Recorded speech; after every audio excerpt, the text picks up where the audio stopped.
And I think we're live.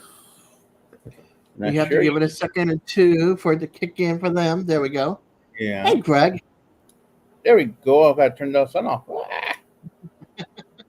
There you go. Here we go. Hey, everyone. Good evening. Good evening.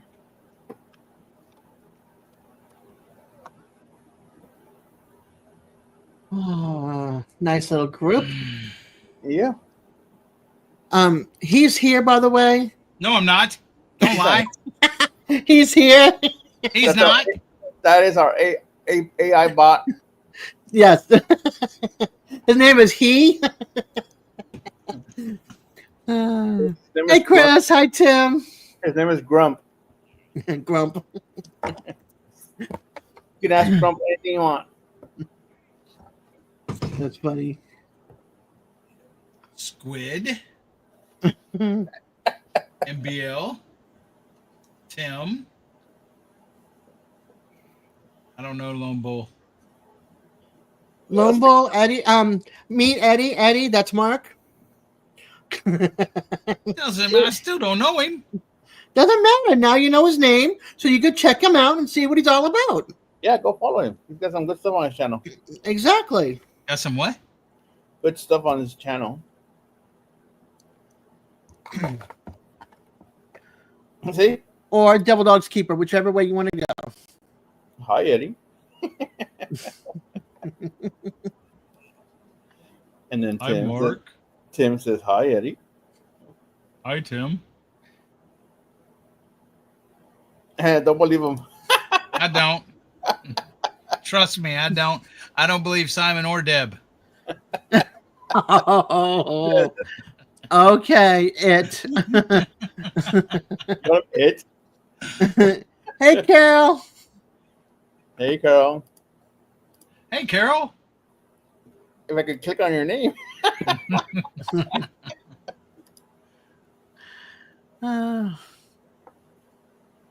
Oh, my goodness. Welcome. Lance is not feeling well yet, so Eddie's in podcast mode. Eddie is in COD mode. He's getting his daily dying in. It's not a podcast, it's a cod pass. Pause. Cod. Hey, can you say it? It's my codcast. Podcast. There you go. I was trying to erase. Yeah, he's Marine. Oh, there's Mark. There you go. Eddie, my name. Oh my God, another squid! I got two squids in here. Chris and Lone Bull. Shit. Okay, Chris hasn't made it yet, so. Glad you dropped in, Carol. Thanks, Carol. 13 wonderful people watching right now. Yeah, cod, not pot. Oh, it just jumped down to 11. Hit those thumbs up, y'all. It's just a 13 over here. Okay, I will actually say go Navy when they play an Army or whatever in football, because what are you doing shaking your head no? Yes, I will. You can't tell me what I do, Des, because there are people who graduate from the Naval Academy and go in as Marine Corps officers. So don't even shake your head no. Hey, I'm an Army girl who lived in Annapolis by the Naval Academy. Nice. So I'm back. I have my heart for both. My uncle was Navy. My cousin was Navy. My dad was Army. My stepdad was Army. My brother is retired Air Force. So There you go. I look like a mom. Oh, that's an insult. But not your mom. But not our mom. Well, I am a mom. I've got 3 adult kids. And 4 grandchildren now. Well, 3 and 1 more to be in December. I think I need some more light for a bit. Look what I got in yesterday, I think it was. Oop, the glare. Yep. There we go. The taco stickers. Look how cute those stickers are, you all. Let me get a The bigger stickers. picture. Oh. Yep. There we go. Bring him. There we go. your ring light. Yeah, I'm gonna actually take the picture I have of the proof and then upload it here. It'll be better. Yeah. Hi, Lance. Poor Wait, baby. he said hello yet? No, Feels no. better. There he is. Chris is a ninny. Yeah. Now he's got time to pay attention to chat, so he can go up on Chris all he wants. Chris knew how to get him out of being quiet. Exactly.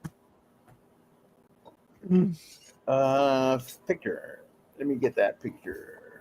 Yeah, mine's still out there being in delivery in transportation. Yeah, transportation mode somewhere.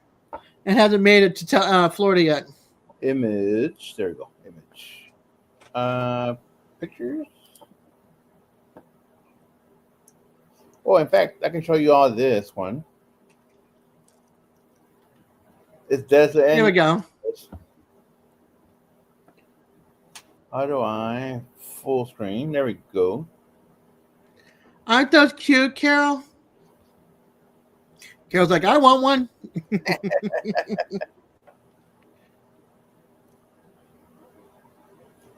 Let me. You might have to get antibiotics if you have not been to the doctors yet.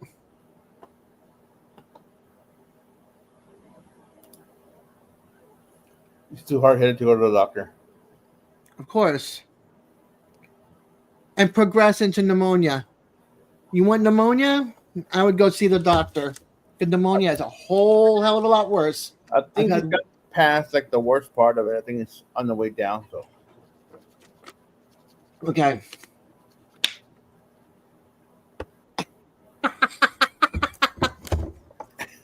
Chris?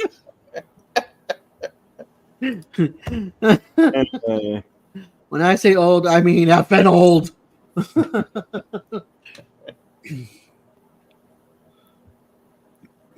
Oh my goodness. I'm just glad he's here, hanging out with us. You survived it. Civi survived it. Yeah. Hey, Sal. I feel hey, Russ. I feel kind of cloggy.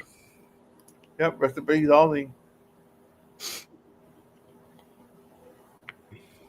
I'm trying, Carol. I'm trying to get a hold of the stupid hotel, but I'm trying. I called him 3 weeks ago. The manager was supposed to call me back. Has not called me back yet. Are you able to book it through an app? No. No? I got to do it through them because of the pedals discount. It's $70-something a night. And it's only that one hotel room hey, Jason, that's got the shower. And for some reason, they tried to book me, and it wouldn't take it. So I don't know if they have it locked down for one specific person every year, and that's why it won't go through. And if that's the case, I'll be pissed. Because I tried last year to get the shower room also. I think he knew. That's why he did his farewell tour. He wanted to go up on stage and do one more time on stage before he passed. He knew. Oh, Ozzy? Yeah. What do you know about Ozzy? He passed away. That ain't what I'm talking about. People are saying that Sharon made him get up on the stage and sing. I did it. No. Ozzy doesn't do anything that he doesn't want to do. And Ozzy will go up on that stage and sing. It was like, what? I think like 4 weeks ago, something like that. 2 weeks ago. 2 weeks ago. He did a farewell tour with the band. Well, it may have been an assisted, you know what?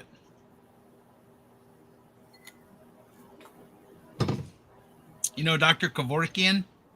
Yes. It may have been an assisted thing like that. See, Carol says they charge you so much more if you use the app. That's why with the pedals, people going to pedals, it's cheaper. Ow. What?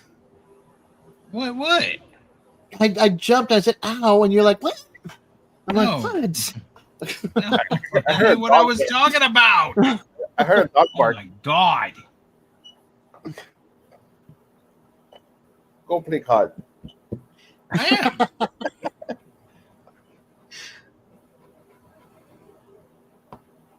Carol thinks so too. Because he was like really sick, for a long time. Yeah, he's sick. And they I think they went to Sweden where it's legal.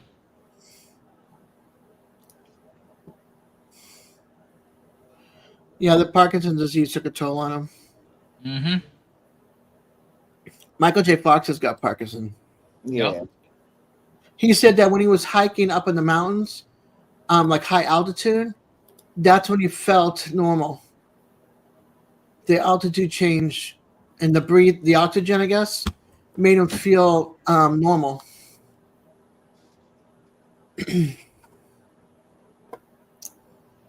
Oh, where is it?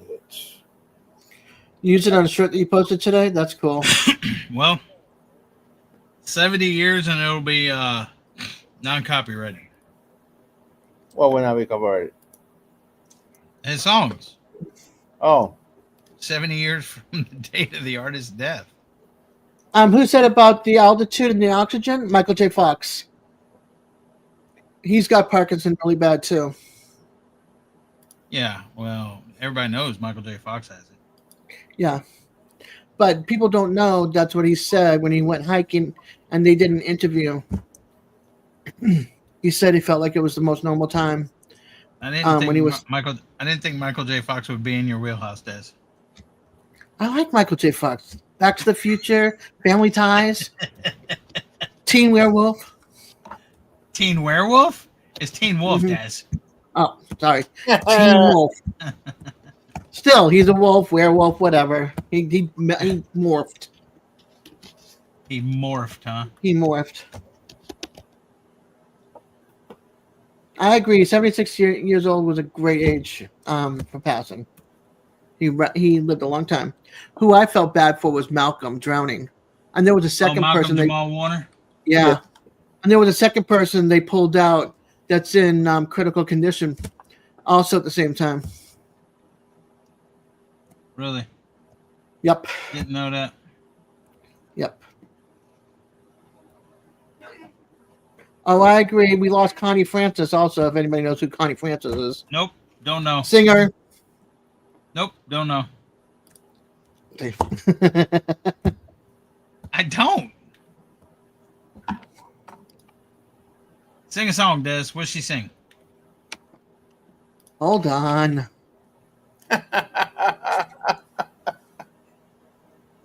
There's a song that came out. It's been going around recently. That's "Pretty Little Baby." Oh, that one? Yeah. I use that on all of my shorts. Yep, that's her. Never heard of Yes, that's me right there, Sal. She was a singer, and the song was "Pretty Little Baby." And that came out. When did that come out? 1962. That was before my time, Des. That was way before my time. But if you heard the song, Didn't hear it. can somebody go and push his chair out from under his ass? I could do this. Hey, Judy May.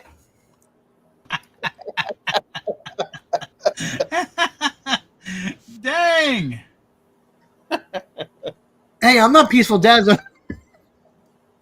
You don't seem pretty peaceful. Very peaceful. I'm listening to "Pretty Little Baby." Hey, Jimmy.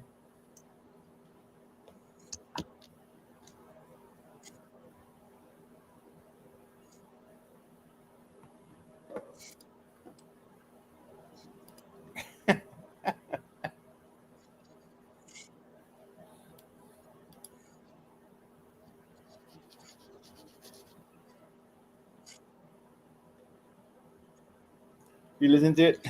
I wasn't quite born yet. There you were. She has 300. Her official site has 389,000 subscribers. This song got 321,000 thumbs up All of and them this year, 16 million views. all the thumbs are probably this year. Yep.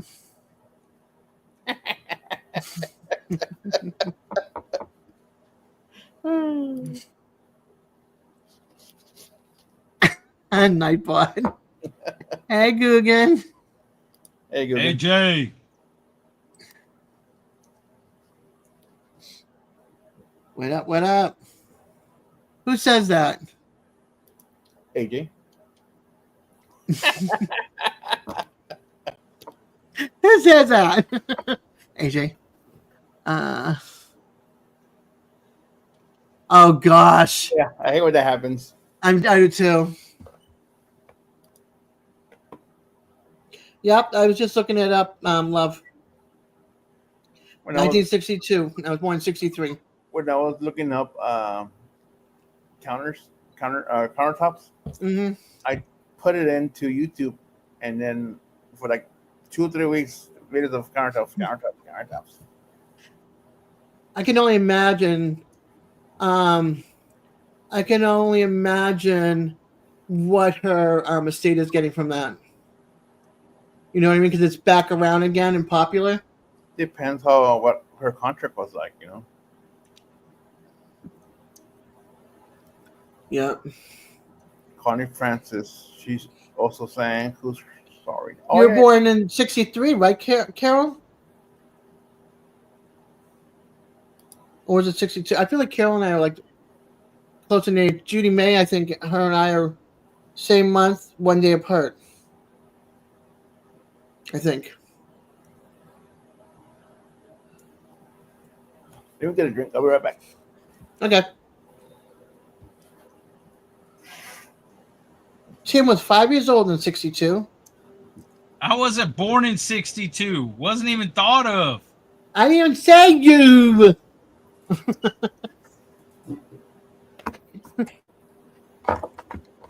Go back to playing COD.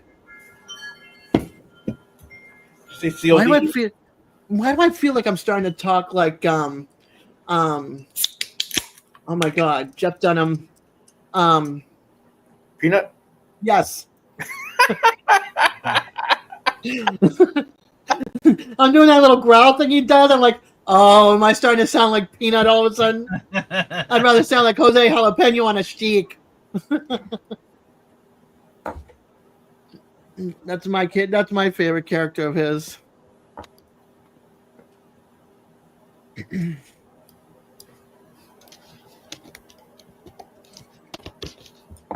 All right, so what are we talking about? We got it. We got to keep the crew, Jose involved. Jalapeno on a steak. On a steak. Yep, 11/11/63. Yep, Judy and I are 1 day apart in our birthdays. She's a Veterans Day baby. You see, Tim was 5, Russ was 4, and you were the baby of the 3.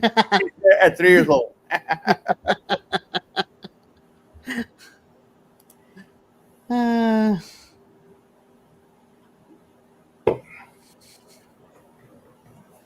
Liberace, oh my gosh. That's one person I will not look up to have on my feeds. Or Tiny Tim.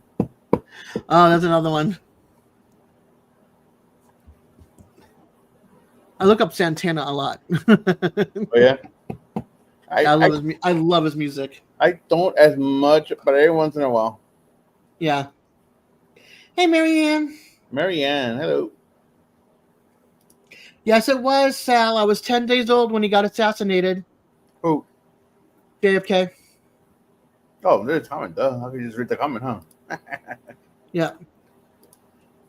I was -7. And Judy May was 9 years old. No, 11. Yeah, 9 years old. No. She's old. No, she's a day older. No, she was my age. What am I saying? She's a day. No. She's 11 years old. I was 9. I was 10 years old. Oh my gosh, I'm losing my mind.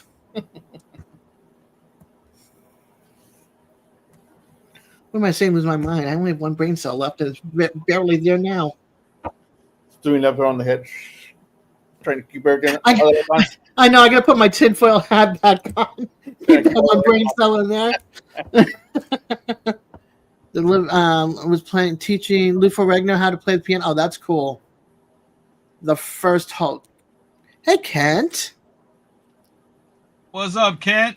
We're invading San Antonio on August 1st. Woohoo! Like I tell you, I'll let the mayor know.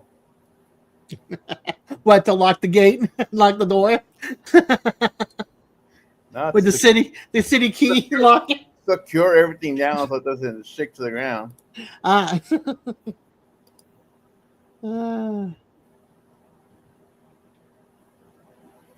Yeah, I did do it Friday, Carol. And then I did a pop-up 2 days before that one. The hula hoop was popularized in 1963. I didn't know that. I could not hula hoop for the life of me. Couldn't roller skate, couldn't hula hoop. Me either. There was just no way. I didn't have that coordination. The slinky. I liked playing with my slinky up and down the stairs. I managed to get it to go up the stairs a couple of times. What was that? Ready to make him go upstairs. I mean, I could too, but I just toss it. Yeah. Slinky came out when? All right, you Google fiends.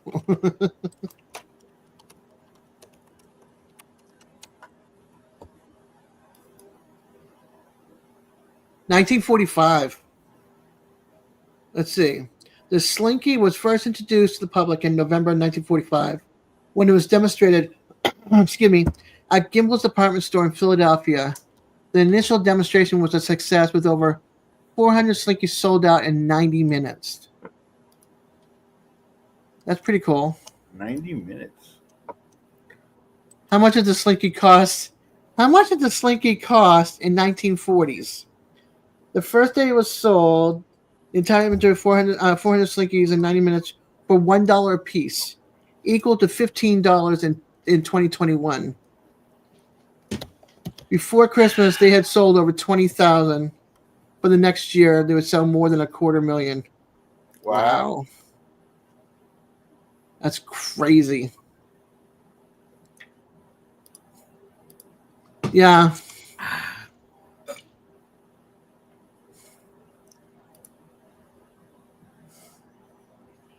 I think that was like after, because that was 1945. So, it was like probably toward the end of the war.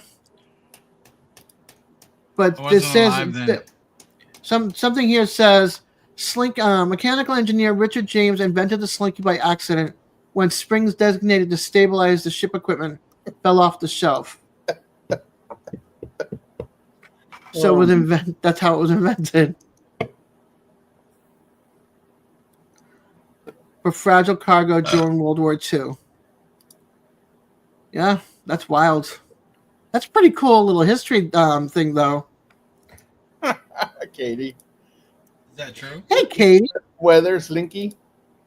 Weather or Slinky. Slinky. Yeah, where's Slink Guy at? Look it up. Google it, Des. Ask your Alexa, your guy voice, your sexy man voice. Your Alex. Alexis, where is Slinky? Where was Slinky? What country is Slinky from? No, he doesn't even want to wake up. Alexis, where is Slinky from? Where's Slinky from? He doesn't know. He won't even look. He's Google. Quiet. Hey Google. I think my whatchamacallit is having like a nervous breakdown. He's quiet. Alexis, what country is Slinky from? Why am I saying what country is Slinky from? Hey Google. It's not given to me. Where is Slink Guy? I think it's so mad at you for calling him a liar about the weather earlier.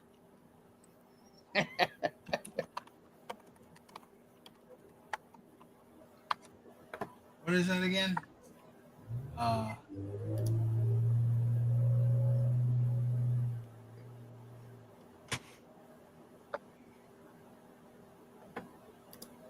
it go? Slinky. Okay, I guess Slinky. Where is Slinky at?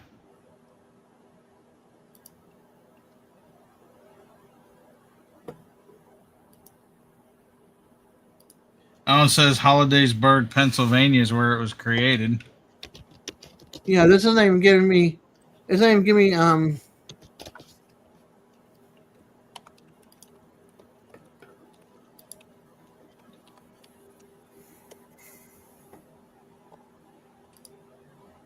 I think you guys are overdoing it with the weather. That's why it won't answer sometimes. In the trunk, up in the garage, Eddie. It also depends on how many people are. That's what How I'm many saying. people are? Yeah. Everybody's trying to do it right now. If it's just like 3 or 4 people doing it at the same time, it'll catch one or catch none.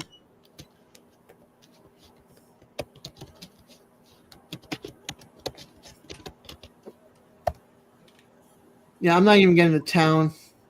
Nothing. Country. Nothing. Where's that located, Simon? In India. Is it? Oh my god, I just got a cold. Why did I just get really, really cold? Warm and moist. Oh, here goes Katie again.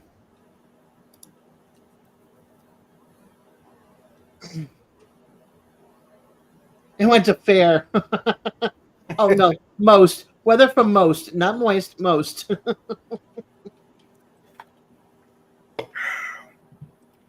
I'm cold. They're cold. That's not a good thing. Yeah. I don't know why. It just came out of nowhere. Ay, ay, ay.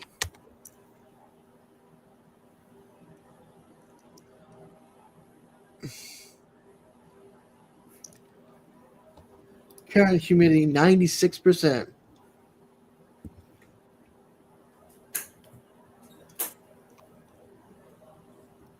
Ghost just entered. Yeah.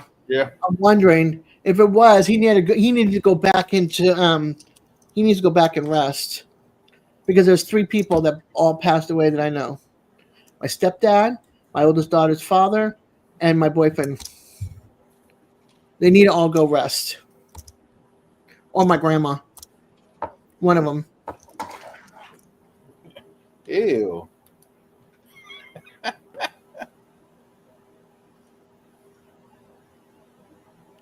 Ew. Katie.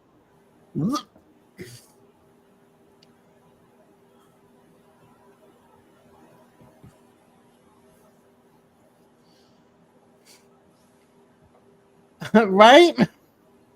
It's like, ooh. That's not spit. It had to be Chris. Experience. Oh.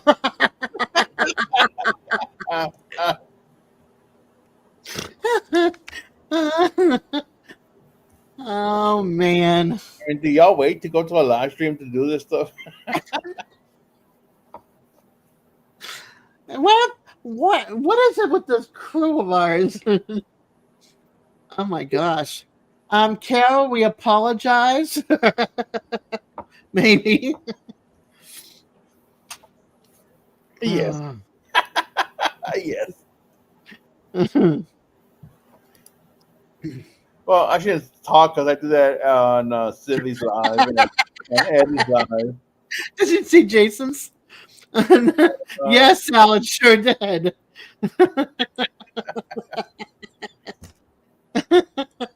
I just don't behave. I'm feral. Oh, that's funny. Oh my gosh.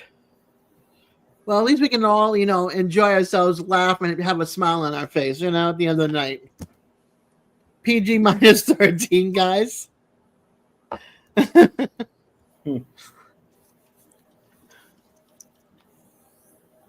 Oh gosh. No, I do Carol, I definitely have to try to get a hold of the Clanton Days Inn. Because I called them 3 weeks ago and they've not responded back to me, and I'm kind of pissed off. I would have been calling them every single Monday morning. I'm at the cottage, so I don't want to think about that. 14-year-old at heart? I didn't have a boyfriend until I was out of school. Nobody wanted to look at me that way. I always claimed 12 years old. So I didn't get my first kiss till I was... No. I did get my first kiss at 12. I left St. Thomas and said goodbye to David. What was her name, Debbie? It wasn't her. It was a guy that films Dexter, the TV show. He's got his own filming company now. His dad passed away back in the day when they had throat cancer. Hey, David. When they have throat cancer, they have a box. Yeah, Simon's gonna send me a text. You too, Moose, please. Then text me tomorrow. My doctor's appointment's not until 3 in the afternoon, so the one of 2 this week. yeah, they have me on 3 weeks. They wanted me Monday, Wednesday, and Friday, but I'm at the cottage on Monday, and my daughter doesn't come with me, and I'm not going to go up there. I miss time at the cottage when there's nobody there to take my spot to answer phones, because she has a full schedule, and I don't do that to her. I'm kidding. I will be a proper lady. I will be a proper lady. You that shit. Not. I won't be a proper lady. You are not. She's saying, she's like psyching her up. She's psyching herself up. I'm gonna behave. I'm gonna behave. No, I'm not. You don't have... Not happening. Thanks, MBL. The one good thing is that this year I'll have my laptop. Okay. Why? Oh, because I don't have anybody to take me to the doctors and somebody to cover the desk at the cottage. I'm her backbone on Mondays. Like, when she wants me to do something, I'm like on the phone before she even gets out of her office. I'm like her co-pilot. A lot of times I wish I wasn't. But if I didn't need the car, because that's one of the reasons why I work at the cottage. If I need the car, then I wouldn't be working there. I'd be home on YouTube 24/7.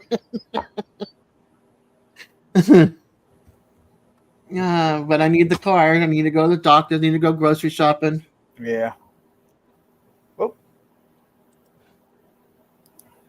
Somebody coming up? Yeah.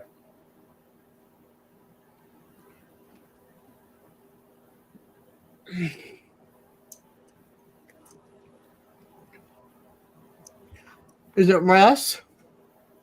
Well. Or they were trying. It's a different name. It doesn't say.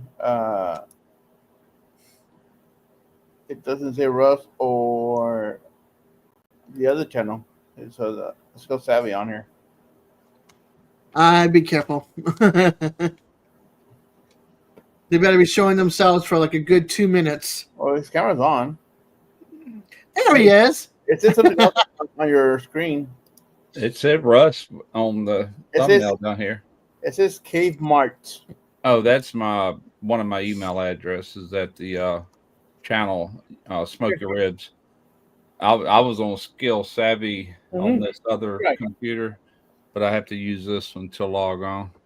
Yeah, it's got the right logo on it for your Skill Savvy, but it says Cave Mart on it instead of your Cave Mart is the email that Smoke Your Ribs Barbecue lives under. That's its email. Yeah, but see, when we down in the basement, when you have your logo, when you have the what is it? The link in the YouTube pinned, we don't know who's down in the basement until they move around for a little while and see their names. People like to steal names. Yeah, it's camera on. So Gotcha. Yeah. Okay. Yeah, but we don't get to see what you see, so it's like okay. Yeah. Hey, Emily. So I hit the authentication thing on there, and it said it was authenticated through YouTube, but it just didn't have your name on it. You know. Is this mic sound okay? Yeah, you sound good. Okay, that's weird. You know, the last time I used this mic, it was on Lance's stream when he was using that other Streamlabs or whatever, and I ended up having to unplug it because y'all kept saying you could barely hear me. You know, it was echoing through Lance's monitor. I guess it was. Yeah, it was picking up off of him.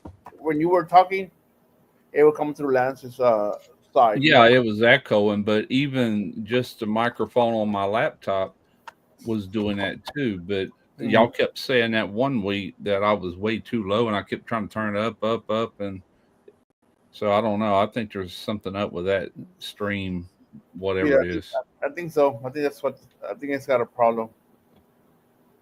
Russ, how many cans of sardines do you have left in your room? 15 still.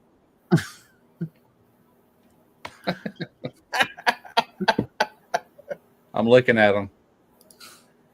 I haven't eaten any since I said that whenever it was, week before last. I have to watch them. I love them, but man, last time I ate some, I got gout overnight. So yeah, that's the problem with them. Is it what a lot because of the oils and the fat from it? It's the purines they call it, that leads to uric acid buildup. And Lance, sure, blame the baby.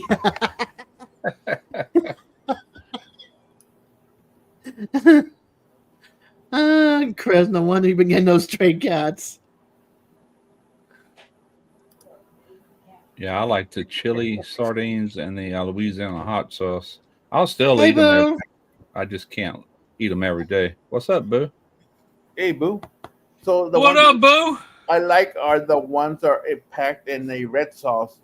I think they're from Mexico. They're not spicy or hot, but it's like a red tomato sauce in it.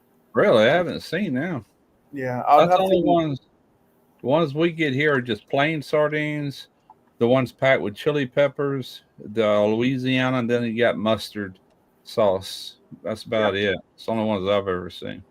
I'm going to see if they have a smaller container because it's usually like a big one like that. And I'm the only one that will eat them. My nephew's not going to eat them. So that's sardinas? Yeah. And the tomato sauce, yeah. They sell them at Walmart for $2.16 a can. Yeah. Tomatoes. Yeah, I have seen those. I've never tried them. I have seen those. Yeah. They're really good. I mean, I like to put hot peppers in them, diced up in them with cilantro and some more tomatoes. Yeah. And then just chop them all up into like a little paste. A lot of people can't stand sardines, but I grew up on that, potted meat and all that stuff. My parents. My nephew, he's not gonna eat them, but I will. So yeah, my grandmother used to fry the sardines. I like them fried. Good. That's really good. Yeah. I would like to eat the real deal sardines like that they catch fresh over wherever they catch them at. Sardinia. I don't know where they catch them. Yeah, she used to get used to get the fresh sardines and bring them home and fry them up, and they were so good. I bet. That was good. My grandmother could cook some good food. Yeah, sardines with cilantro. Yeah, well, it's a protein, and sometimes it's cheaper than buying some beef off out of the meat section, so they go for the sardines. I think I made a can of that and then some actual tuna. Goya's also got it too, by the way. Yes. The sardines in the now we sauce. buy that canned mackerel and make like patties out of it and fry them in a skillet. Fish patties. Yeah, fish patties. My mom used to do that when I was growing up, and we buy it here and we do the same thing every now and then. Not very often, but we got it. Yeah.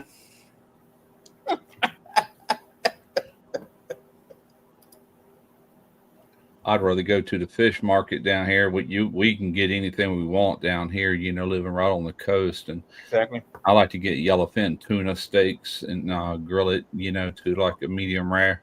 Yeah. See, I with wish I was closer to the. I wish I was closer to the coast because I would love some fresh fish. I mean, we have a fish market here, but the HEB will bring it in and have it frozen in packages, but it's pretty fresh, by itself, frozen. You can't have it. I guess you could get it fresh, but you have to like sell it that day. it's also good for those that are hurricane season. Weather season. You keep it stocked up. In case of, Yeah. but it's also good and cheap for those that have a very limited income. That's why they buy a lot, or they just like the product. Yeah. Yeah. We buy a lot of canned goods and just store them, Matter of fact, I got some down here still in the grocery bags that I've got to get up here on the shelf. And it's just strictly in case we need it one day, Yeah, And I we'll gotta do use that it too because hurricane as time season's goes coming. by. We'll use it and then replenish it, Yeah, But it's good hurricane to season's have. coming. Hurricane season is here, I've got but a bunch of rice that I've will buy it in a 2-pound bags. I'll put it in a freezer for about 2 weeks, which will kill anything that's crawling around in there. And then I'll separate it into vacuum bags, like for my chamber vac. And what I do it's enough for me and Tarina. I think I put 1 cup in each bag. 1 cup, 2 cups of water. That's enough rice for me and her. And I've got it just stockpiled. Back I to know, back. Jason. Yeah. Yeah, I have. I went to what was it? Santa Club and bought the 14-pound bag of Ben's rice, Yeah. or 12 pound or whatever it is, and Mhm. 12 pounds for like $14. That's what it was. And I'm like, this is so much cheaper than the 5 pounds for $10. It's like, Yeah, it is. Go to Sam's so and it's, buy it in bulk. yeah. We So I should do. usually do that, and I had like a half a bag left, and a friend of ours had like no food, and I went through my freezer and gave up my rack of ribs and some chicken wings and legs and stuff like that for them, and the rice and other products. But I take the old Folgers containers. I buy my Folgers coffee there too because it's cheaper again for 40.3 ounce. And it's bigger than what you get at Wally World, and I fill it up with rice. So I have that on hand, so I can pour it easy that way. Yeah. My 5 pounds of rice wasn't that expensive. Yeah. Yeah, you have to go shop around. I have jasmine balsam. What is it? What's that other one? Indian rice or the Chinese rice? Basmati rice. That's that one. I have that one, and then I have the Ben's rice. I have 3 different rices down in my cabinet. Yeah, I usually get either Uncle Ben's or that Zatarain's, but it's a converted rice, which means it's parboiled. Mm-hmm. That's what I always do because you That's can't what I screw do. that rice up. It cooks so well, Yeah. And, I love my rice cooker. I just throw it in there with the water and turn it on and walk away. Yeah, that's It right. used to be on the stove. Now I just make it so much easier. Yeah, I learned my mom's recipe. That video I did with my mom, and that's how I do my rice. So Mm-hmm. I'm good with that. I tried cooking rice by myself one time. This is before my grandmother came, and back like 30 years ago, and I couldn't cook the rice with anything on. I could not cook rice at all. How do you She not goes, cook rice? because I wasn't taught how to cook, and I had to learn It's- on my own. You put water and rice in water and It boil depends on the cover it. rice, because some of them you have to rinse and everything else. Stuff So like- she told me to get Uncle Ben's at the time, and ever since then I could cook rice. yeah, It Uncle was the Ben's, rice. Yeah, that's the converted rice. I like Yeah. Uncle Ben's. yeah, me too. Yeah, it takes Hey, Al. all. It turns out good every time. Nobody can screw Mhm. that up. If you put the right No. amount of water that it calls for. Speaking of rice, I have to make more rice. Yeah. Well, And then I have the package to make yellow rice. Yeah. Love yellow rice. Yep. That's right, Katie. Zatarain's makes a parboiled, and I can't really tell the difference between that and Uncle Ben's. We buy both. It just whatever she picks up at the store, Uncle Ben's perverted rice. What? Perverted rice. That's what Deb up there makes. I do not make perverted rice. kinky rice. Kinky rice. Yeah, I throw some red beans in there. The mixed veggies in there. There you go. some kielbasa in there. Aunt Deb's rice bidet.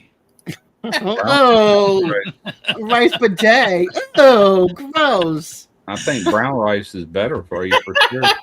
Brown rice is better for you, but I cannot cook it. The bidets. I tried it. I didn't like it as much as white rice. I guess because I'm not used to it. Somebody gave me some wild rice one time, and it was pretty good. I like wild rice. Wild rice and rice pilaf are my other two favorites. Mm-hmm. How did my name get up there, Simon? I don't know. Yeah, red beans and rice. That's a staple around here. Mm-hmm. Oh yeah, it's also a Spanish staple with black beans and rice and pigeon peas and rice. Oh yeah. You go into any Mexican restaurant, you're gonna have that Spanish rice and then the refried beans right there beside each other. Yeah. It'll fill you up. That's Ew, no. Rice pudding, gross. Bidet, I don't own one. Thank you.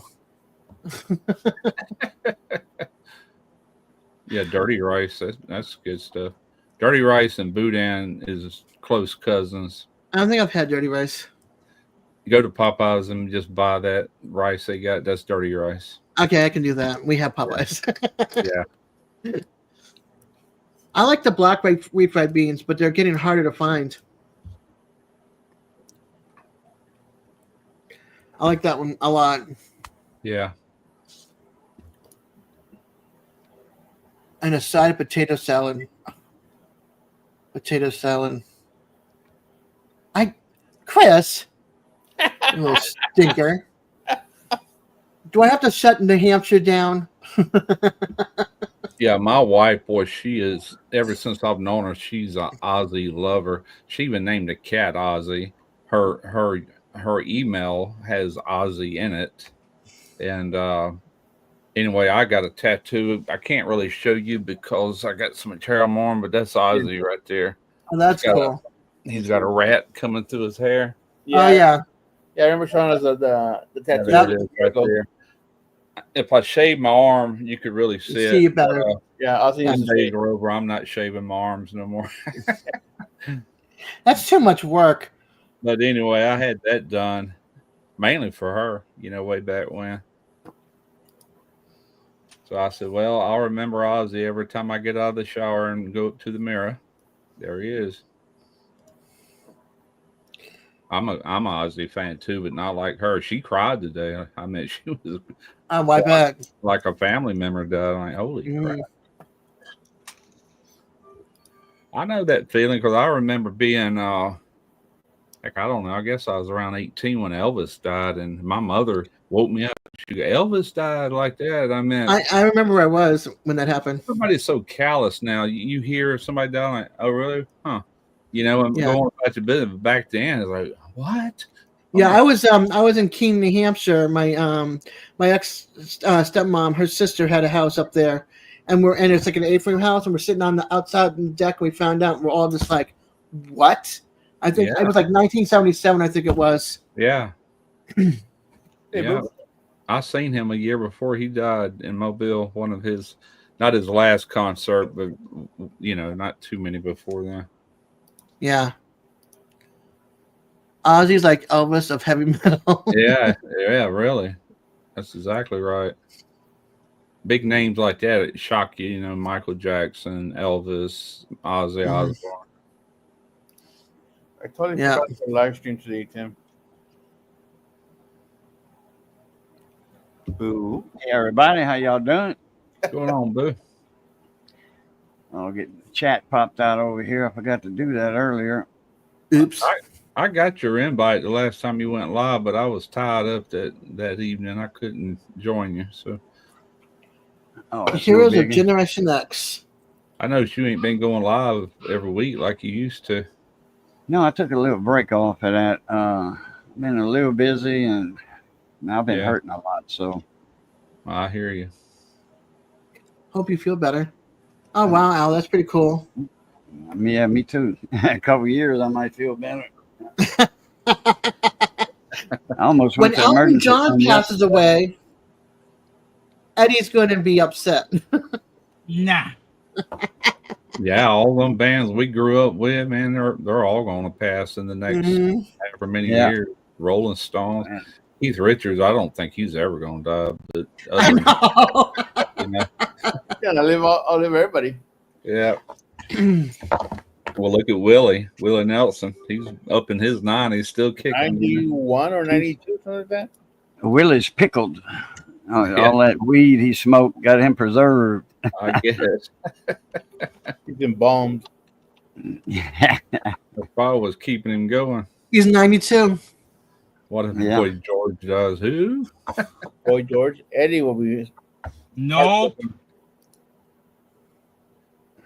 You know, when that band Culture Club first come out, I didn't know who they were, and I swear I thought that was a girl up there singing. I'm like, and I liked the song, that Karma Chameleon and stuff like that, and Yeah, I actually liked that song a lot. It was all over the radio. Then I I found remember. out Boy George. I'm like, oh crap, man! You know, all of a sudden I didn't care so much for him. He's a judge, I think, in Australia on America. What is it? Something Got Talent. One of those, or Yeah. the voice or whatever in their Right. country. And there was a girl that was all dressed up like he was back in the day, Mm-hmm. and had the same kind of vibe as he did. It was pretty cool. You know, he turned around and was like, "You could have been my sister or my daughter," because they had like that same kind of look and vibe. It was Right. cool to watch. I mean, he still looks good for his age. Yeah, he could sing good. I mean, Yeah, you know. yeah. I'll cry when Tom Jones dies. He's still Exactly. singing. Still Sir kicking. Tom Jones is still singing, and he's on the UK, got a UK voice, and he's still kicking it for the women, man. The women Wow. still love him. Oh, He was my- Tom, he's Welch. I didn't know that. Yeah, Yeah, I didn't know that. I always Yeah. thought he was, American singer when I was a kid. yeah, no. He used to have that variety show way back Yeah. in the 70s. Yeah, I was a kid. I was like, I think about 8 years old when he had that. Oh yeah. Yes, he I did, wore a lot of Katie. makeup. So Molly Crew and all And the those. heavy metal bands. That's the 80s groups, but we're talking like 60s, 70s. Yeah. I remember Connie Francis, y'all were talking about it earlier. I remember her when I was a kid. I used to Yeah. have, Yeah. Mom used to have her albums, and when I was DJing, Hey, spinning Budget records, Bonzai. I played her music. She was in a couple of them movies too, like little cheesy boy meets girl type movies Yeah. way It back. reminds me of like oh my gosh, not the Frankie Avalon and Nat Funicello movies. What's the one where the girl lives on the bayou? Her Oh, Tammy. yeah, that whole Tammy series and stuff. Yeah, Right. That was Debbie Reynolds. that was one, but there was two. There was two girls Two that played. Tammy. Okay. hmm Yeah. Yeah, and then I think Tammy. two Tammy. Bridgets, two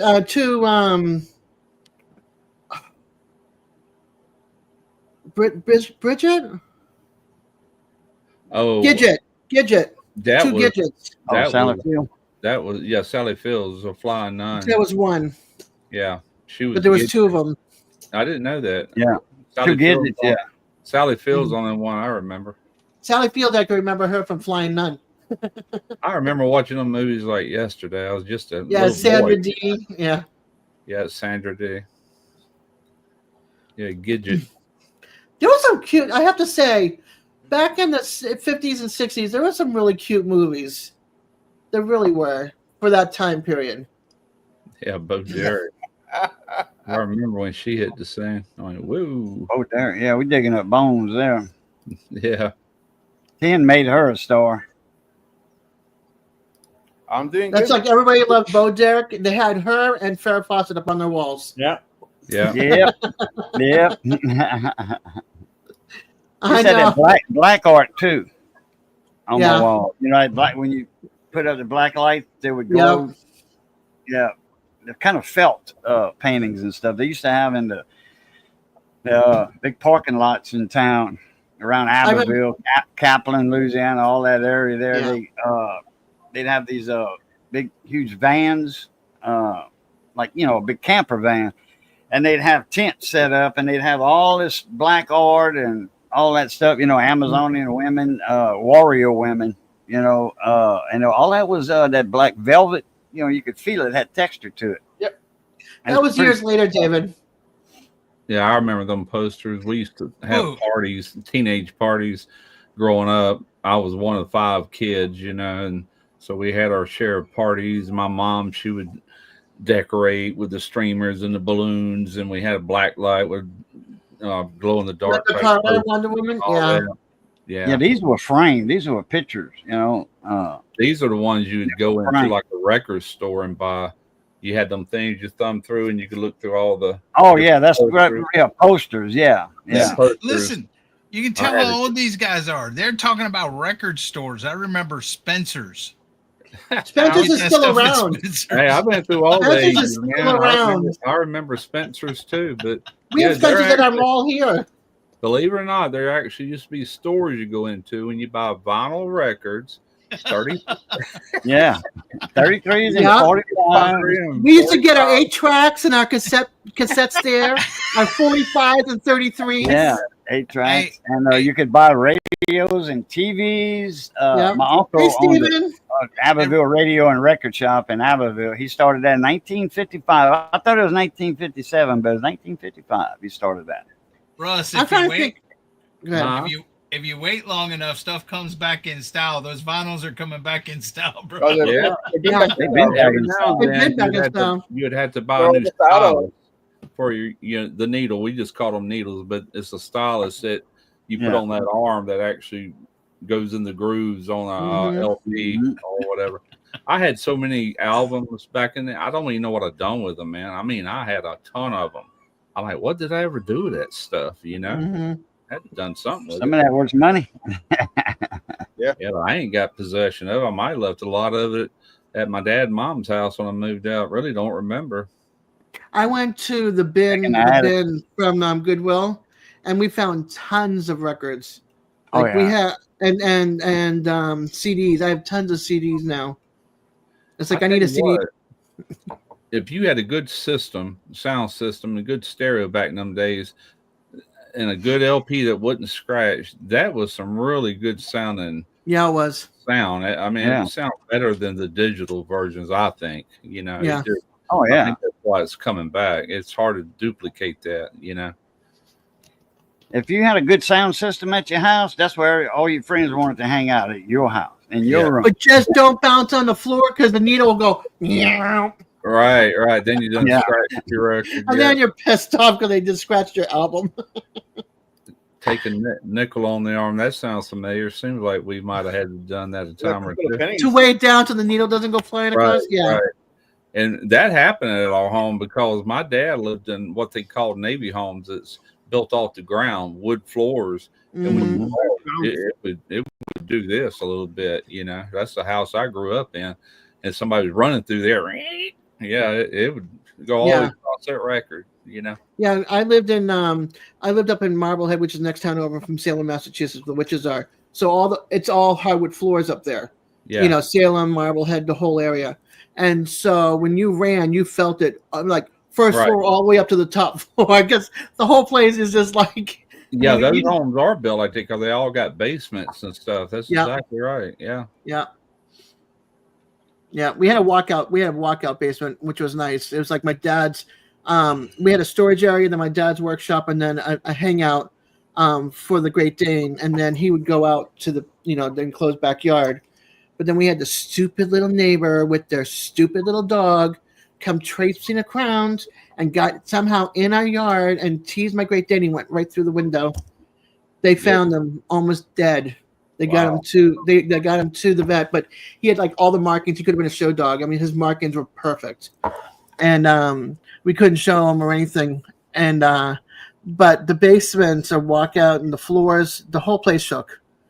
They're built in 1700s, 1800s, so they've been around for a long time. Yeah, 200 years old. Can you imagine a 250-year-old home? Oh, we got plenty of them around here.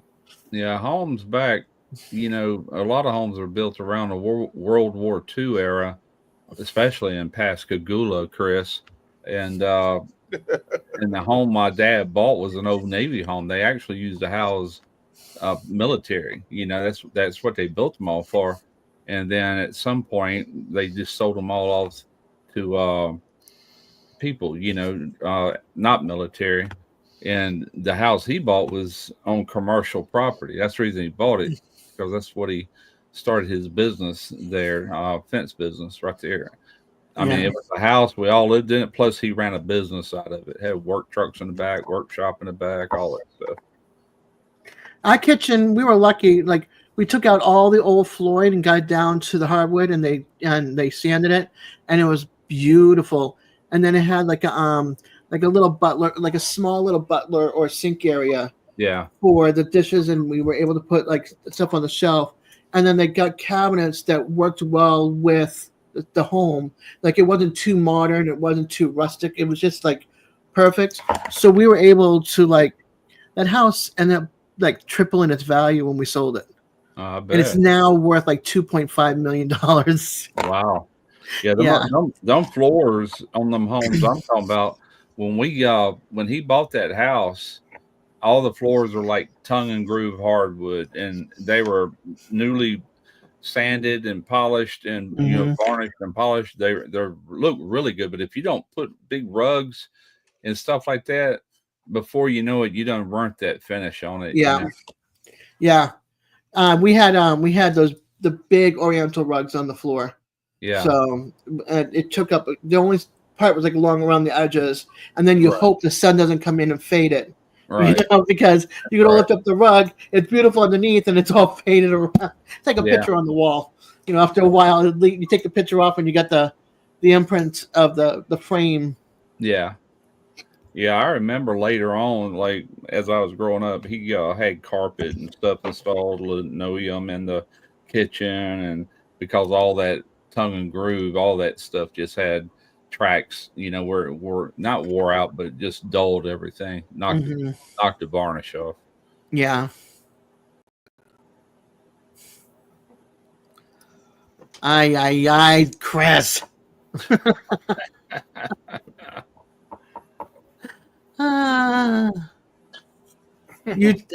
Moose says the house he grew up in had T&G floors also.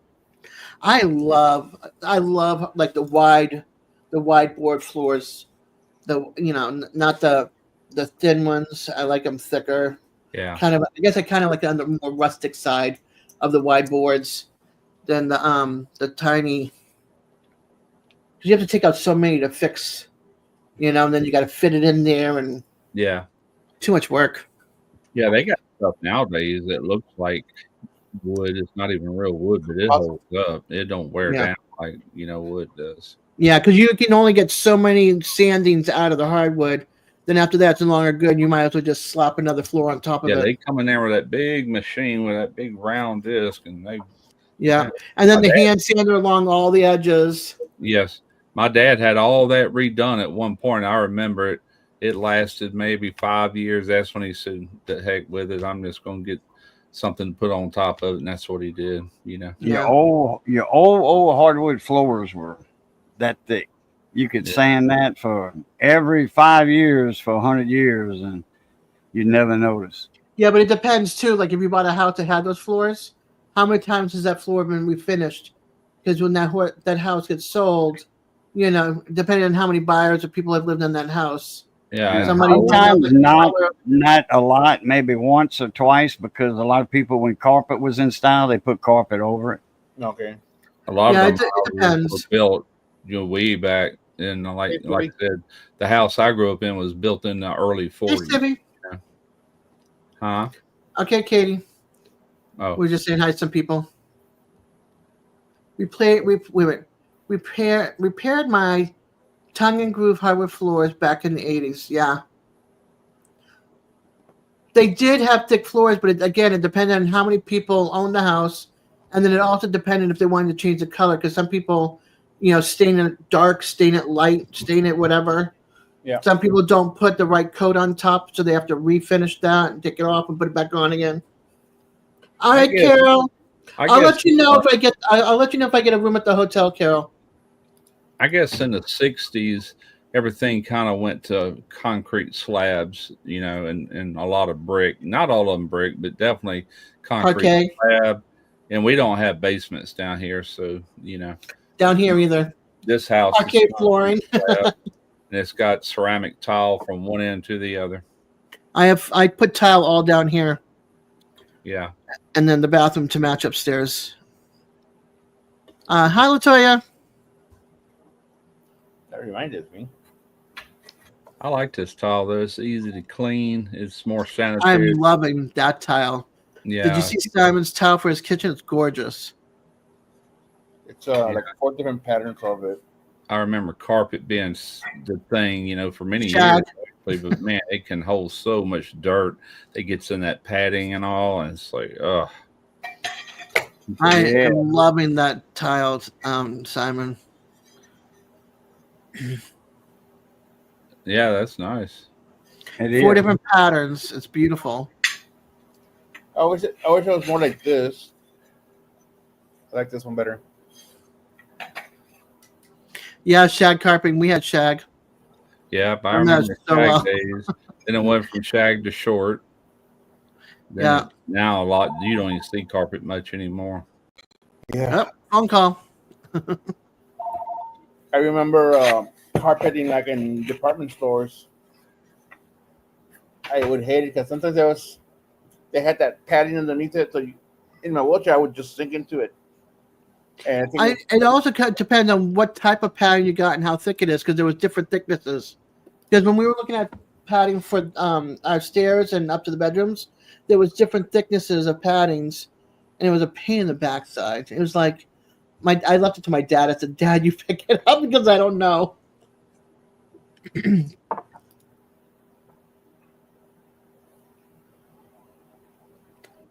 The starburst pattern. yeah. But Now I'm warm. What the this hell? should be in place this weekend, so and then I'll start saving up for the flooring. It's the old Spanish starburst pattern. Yeah.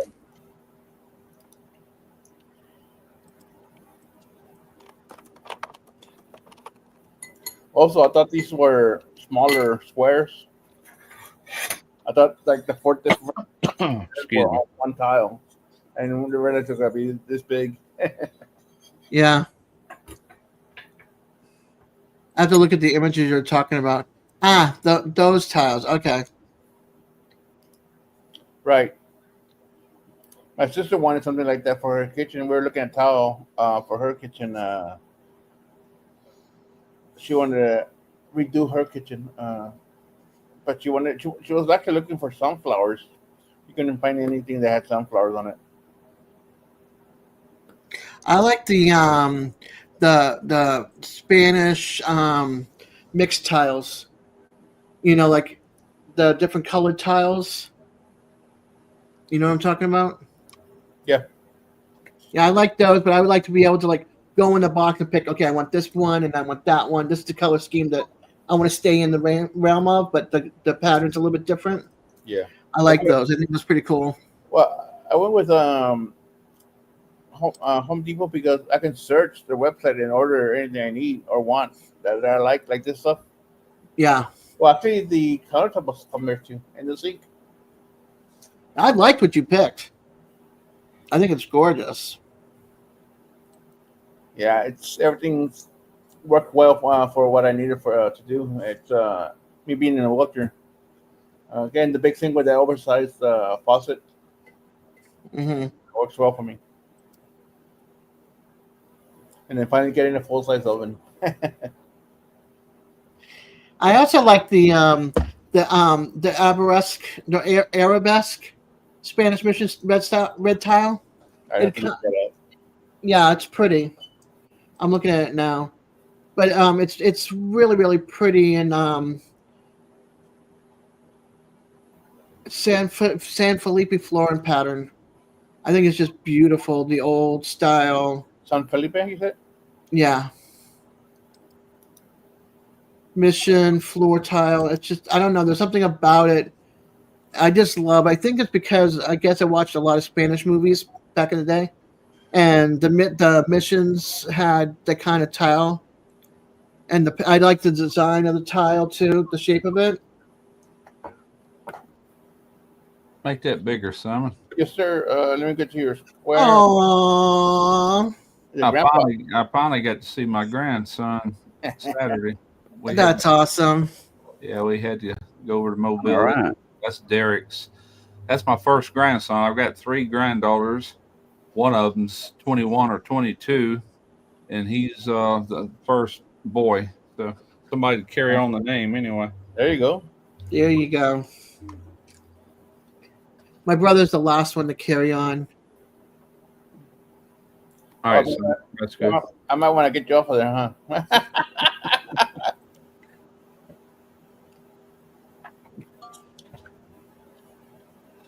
Yeah, I think Derek wants him to be a cowboy. He named him Colton Rex. Heck yeah. Oh, that's pretty cool. Colton Rex Jones.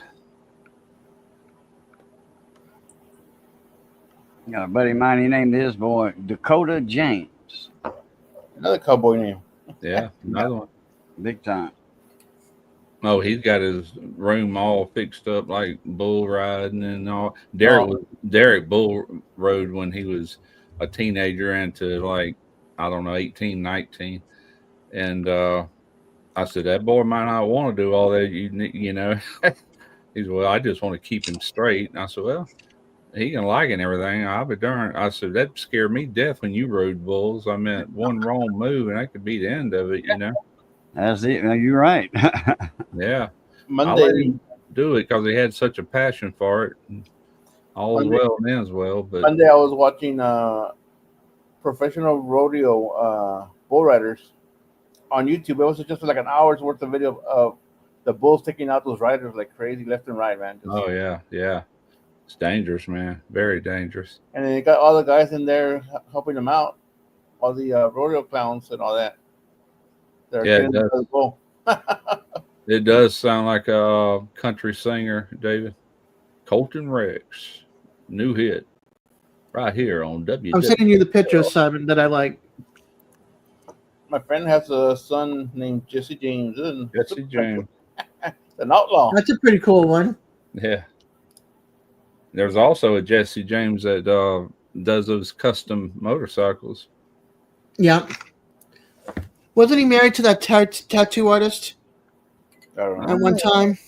Maybe. I don't know. I don't know much about him, really. Yeah, he was married to like a tattoo artist. Yeah. Or an actress or something. Yeah, he got famous for all those custom bikes and all he did. Oh, Jesse James. Yeah. Yeah. He was married to Sandra Bullock. Oh, really? Bullock. Yeah. Okay. Then he You know that? Wow. I always liked her. Uh-huh. Yeah. I got a friend of mine, Big T Coins. He's pretty big in the YouTube coin community. He was in the second episode of Miami Inc. Miami Inc. Down in Florida. He got a tattoo put right here on his over his heart, above his heart, his cat. They did. It was the second episode, Miami Inc. He was from Florida. Was that Port St. Lucie? Down there on the Atlantic side, Port St. Lucie, and it's not far from Miami. And anyway, he was there, and some guy spotted him. You know, he was a big guy, and hey man, I noticed a couple of his tattoos. He says, "You want to be in here?" I'm like, "Yeah." So the producer, you know, Yeah. so he's like, "All right, that'll work." He says, "I want a tattoo of my cat." Just so happened he had a picture with him in his wallet. Always carried a picture of his cats, like kids almost. Wow. Okay. Jesse James info real quick. He married Alexis Dejuria. He was with Sandra Bullock. They broke up, and he cheated. I think he cheated with Katie Von D, the tattoo artist. You. Wow. Kat Von D. Kat Von D. Sorry, Kat Von D. Yeah, he cheated with her. I didn't like him after that. When he cheated, I was like, bye. Yeah, I'll be right back. Okay. So he was married to that Dongeron girl, or just shacked up with her? He just got married. I don't know when he got married, but he's married to the first girl I said. Not Kat, but the other one. Dongeron. Yeah. Okay, that's how we pronounce it down here. It's a French last name. Thank you. How do you pronounce Desiree? It's French. Desiree. The E's are A, got a Sante Gu on top, accent mark on top of the E. second to last turns E it into has got an A. accent mark. Yeah, Desiree. I always want to know, it's like, how is it pronounced in certain areas? Some people get it mistaken for desire. But that's what it means. It means to be desired. I know you say, okay, Simone. Yeah. I told you I'm going to call you Simone, and I'm going to call Moose Moosey. Look at your name. Devil dog on a stick. Dog on a stick. I ate some of them yesterday. Dog on a stick. Corn dog. Look at your name. Peanut Deb. Peanut Deb. No, not Peanut Deb. Oh my goodness, I am Peanut Deb. So we've been having fun, Simon. Yeah, when you were talking about what's his face, Jeff Dunham. Uh-huh. I changed both of your names. Right, Moose? Yeah, somebody couldn't write out my name, so they called me Deb. So now I'm turning around and I'm like, okay, you're gonna say that from now on. I'm gonna call you Moosey and Simone. And Moosey.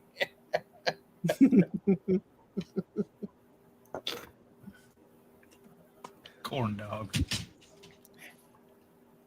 Oh, I swear. Yeah, I got some of them Jimmy Dean corn dogs. They sausage and pancake instead of a regular corn dog. It's a sausage in the middle, Jimmy Dean sausage, breakfast sausage, and it's pancake batter on the outside. Yeah, I done something similar to that one time. I need some honey On for that. video.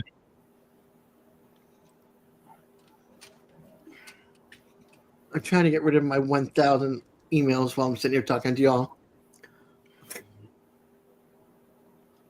You have you do have the option to erase them all if you actually want to. Well, no, because there might be something in there. There might be one thing in there. Keep some, something to go back on. Yeah, there's like maybe one thing. Folders. Yeah. And then I missed out on my $1 dessert. I missed out on my $1 coupon dessert for Cracker Barrel. Oh well.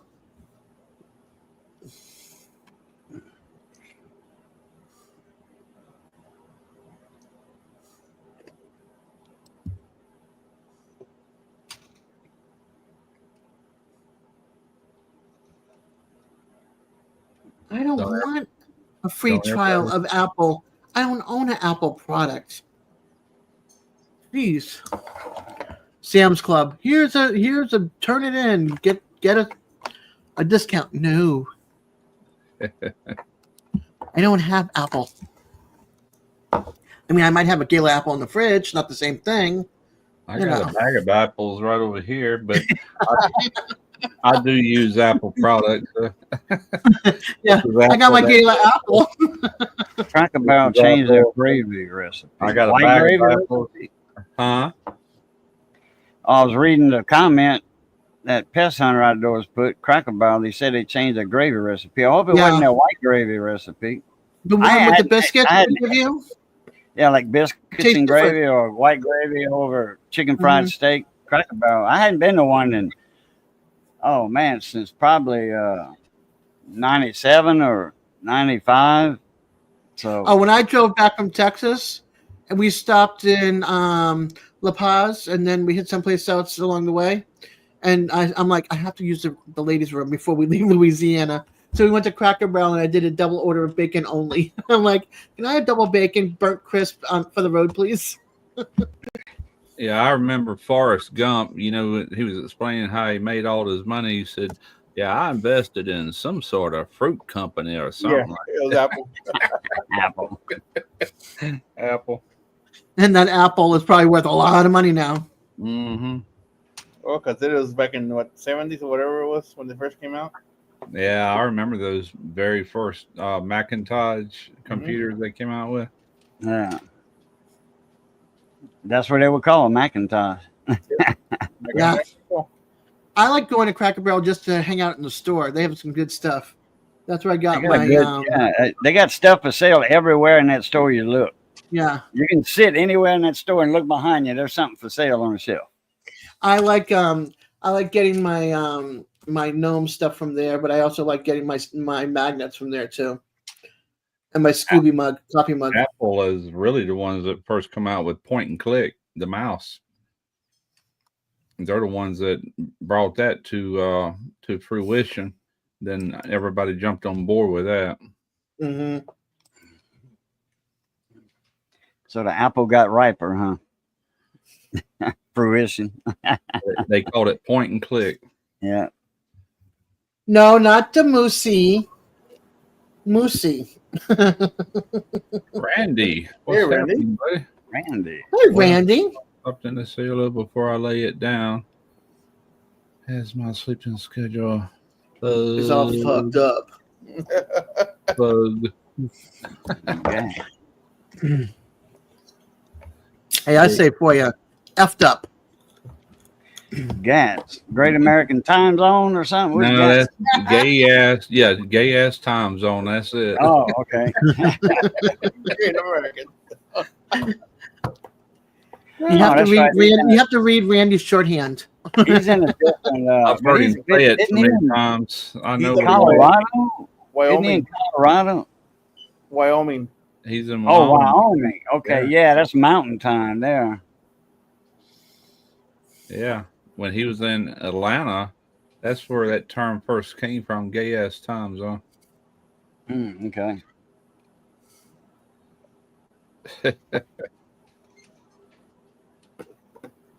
Well, do you ever see yourself coming back home permanently, Randy? My goodness. You've been on I the know. road. It's been like almost a year or more on the road. Been a while. It's been over a year. Yeah.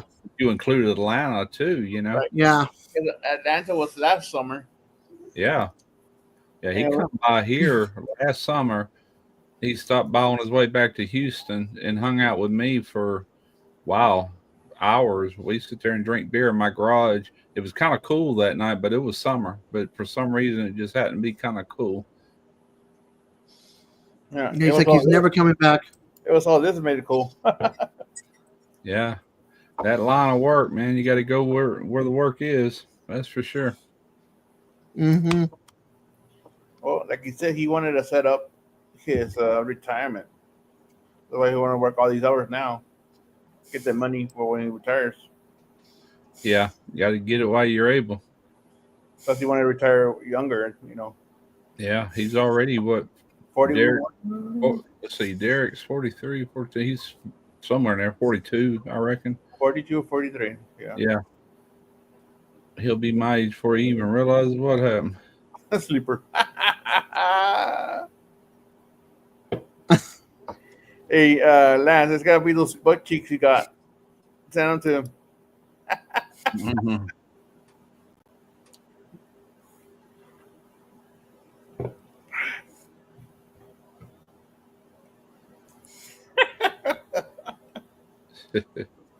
Just imagine him sending a picture of those plastic butt cheeks to Randy.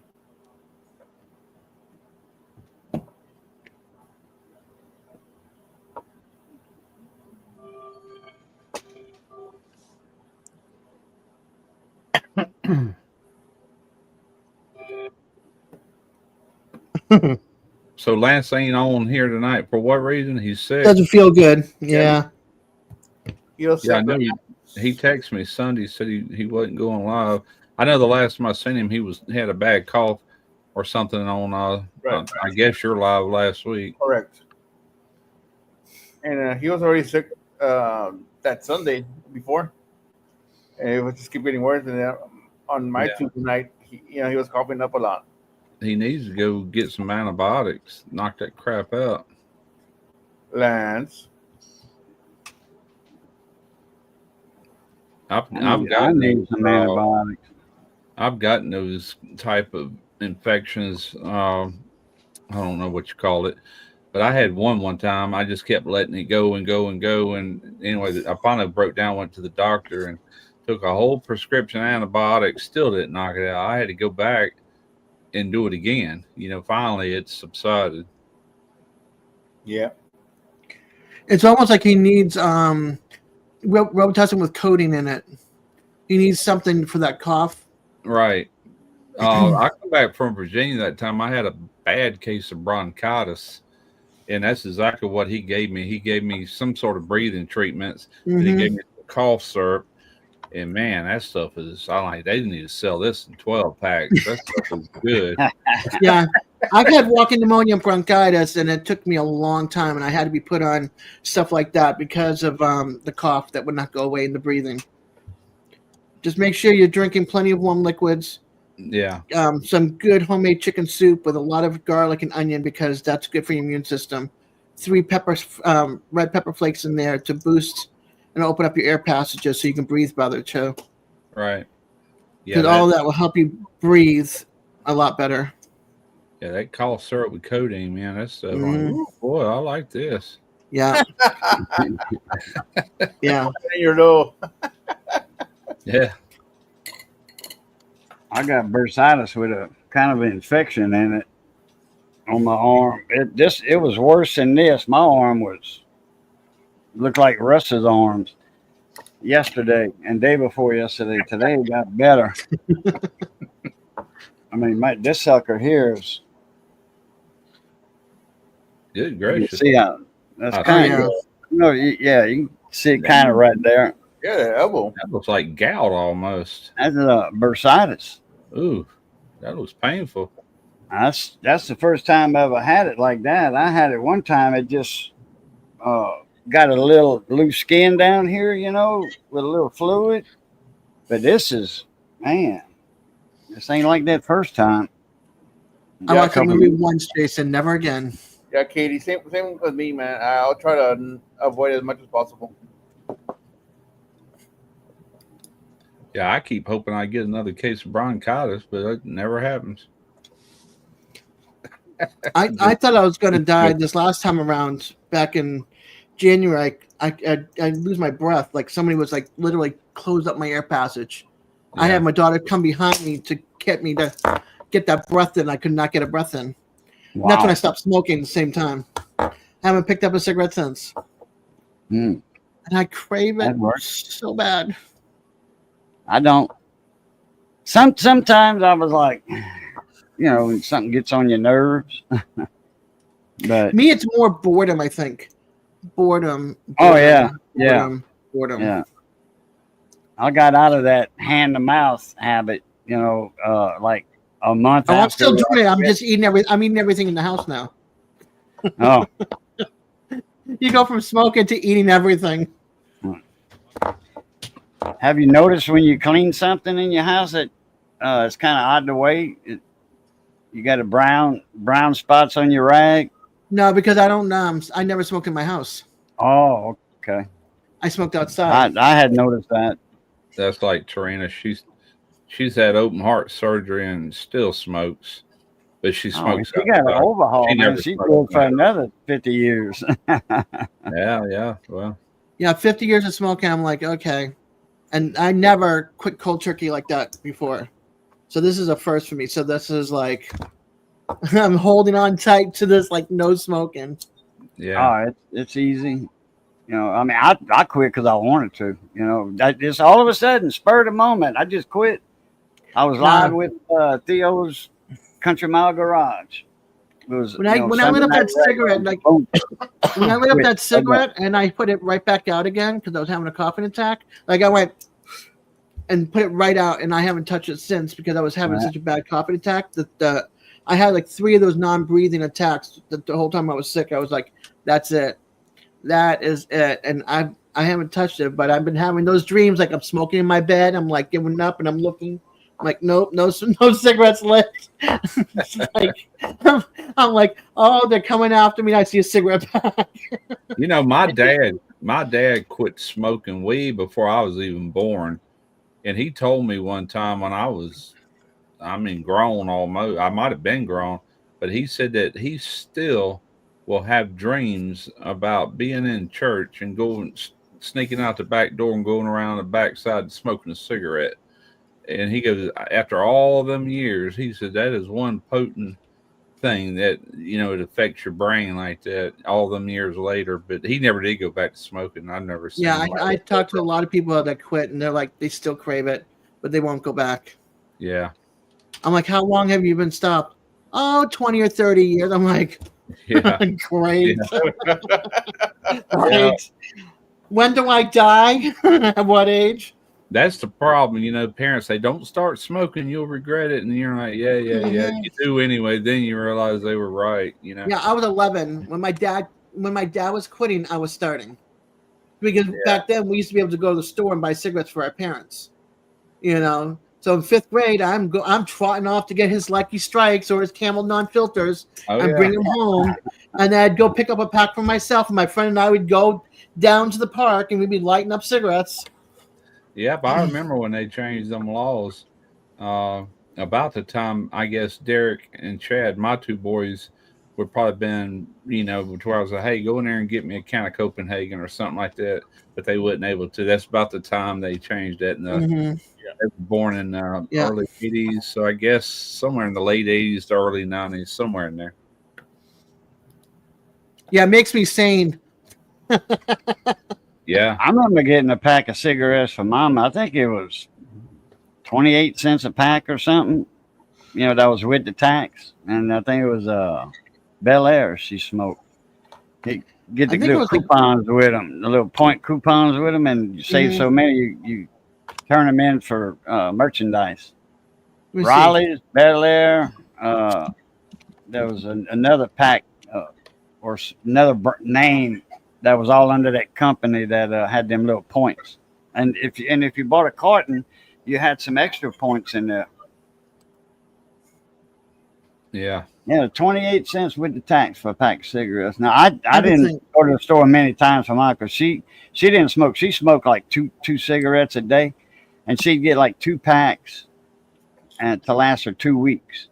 And just so happened she ran out a couple of days before whatever, and then Daddy went somewhere, and I rode my bike to the store, which is about a mile away, and my aunt worked at the store, so she knew it was for Mama. Mama had called ahead of time. So I'm sending Boo over to get a pack of cigarettes for me. So it was any other store wouldn't have did that. Well, they might have back then. That was back in 1972. It's 71, 72. Let's see. I'm trying to see. In 1970, 47.9 cents? No. 50 cents a pack? Where? Back in 1975. In Florida? 75? That'd have been about right. I remember. Now, this isn't in Copenhagen, but I remember when my older brother worked for my dad in the fence business, I couldn't have been no more about 12. And I would go in the work truck after everybody went home, and he'd leave that Copenhagen in the truck, and I'd take a dip and go sneak behind the shop there and experiment. I'd also take he smoked too. I'd take his cigarette butts and light them up behind the shop, just a kid experiment. Yeah, but was strong. He paid 30 cents a can for that Copenhagen back then. And that stuff right now, that's the reason I went to that brand. Last time when I quit Copenhagen, probably about 3 years ago, that stuff was like almost $7 a can. When I smoked the 305s. Let's see.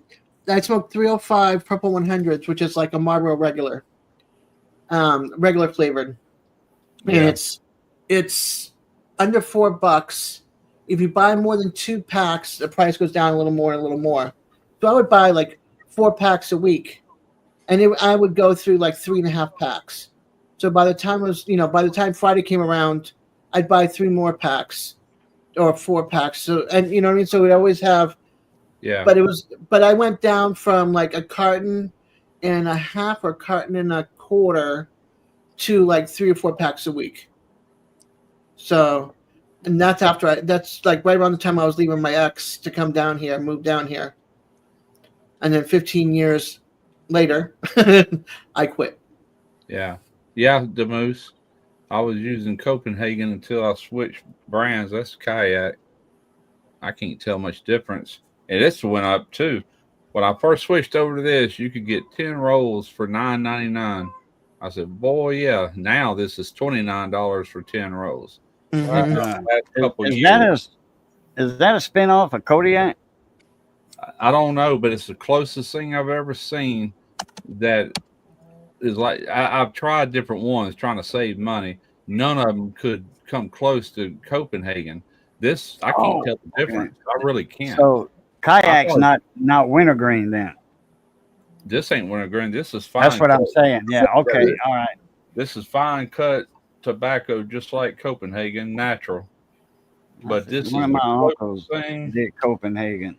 He'd take the lid and half a can, and he'd put that in his lip like that. And I'm like, damn, I can do that much. That's a lot. 14 sleeves. Now I remember back when Copenhagen, a sleeve had 10 cans, and then matter of fact, when Katrina hit, I was buying that stuff up there by the roll, 10 cans. And at some point, they went to 5 cans, but the price didn't go down. I'm like, what the heck, man? I need to ask Chris something. Chris, are you still here? Hey, Ninny. Nincompoop.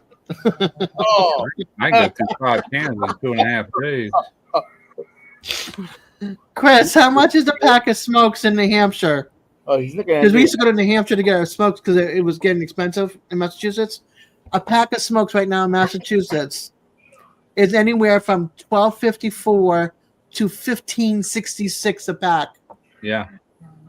In California, it's 16 or 17 a pack for Marlboro in California. Yeah, when I went up to Wisconsin in 22, I was still dipping Copenhagen, and I run out right before I left. I had to buy 1 can while I was up there. I packed a lot to bring with me, and I had to have 1 can to get me home. You know, flew home that day. It was over $11 for a can. I'm like, holy crap, dude, that's almost twice what I'm paying back in Mississippi, you know? And so when I went back last year, I had plenty. I come back with like 2 rolls of this stuff. I wanted to make sure I didn't run out. Oh, that's not cool. I remember when I was smoking in the Marine Corps, a carton of Marlboros was like $10 at the PX on base. Yeah. Oh, duty free too, huh? Yeah. No tax. I bought a carton off of the cigarette machine guy where I worked at. This was in 1982, and this is from the cigarette machine guy, so it was a little more expensive, but it was $10 a carton, $1 a pack.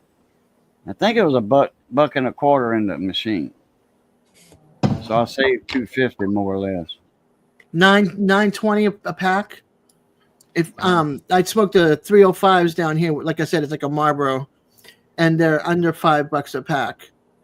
If I've smoked a Marlboro, it'd be like up there like Massachusetts. It'd be anywhere from $8 to $15.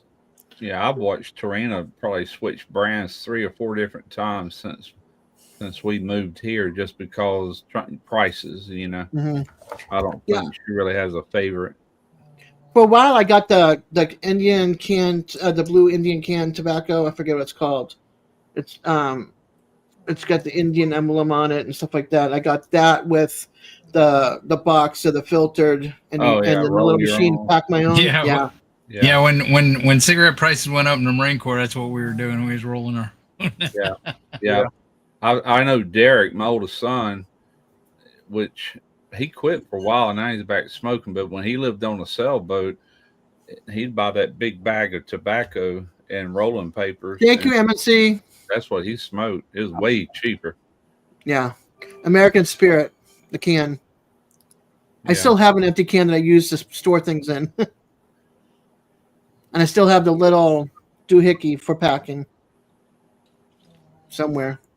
Yeah. That's crazy. 9:20, because we would go over the border on Sundays for the package stores, which is the liquor stores, and then we would go for our smokes. You were allowed to bring back 3 cartons of cigarettes. That's one thing good about quitting. Then you're starting to realize how much money you're saving. You know, it adds up.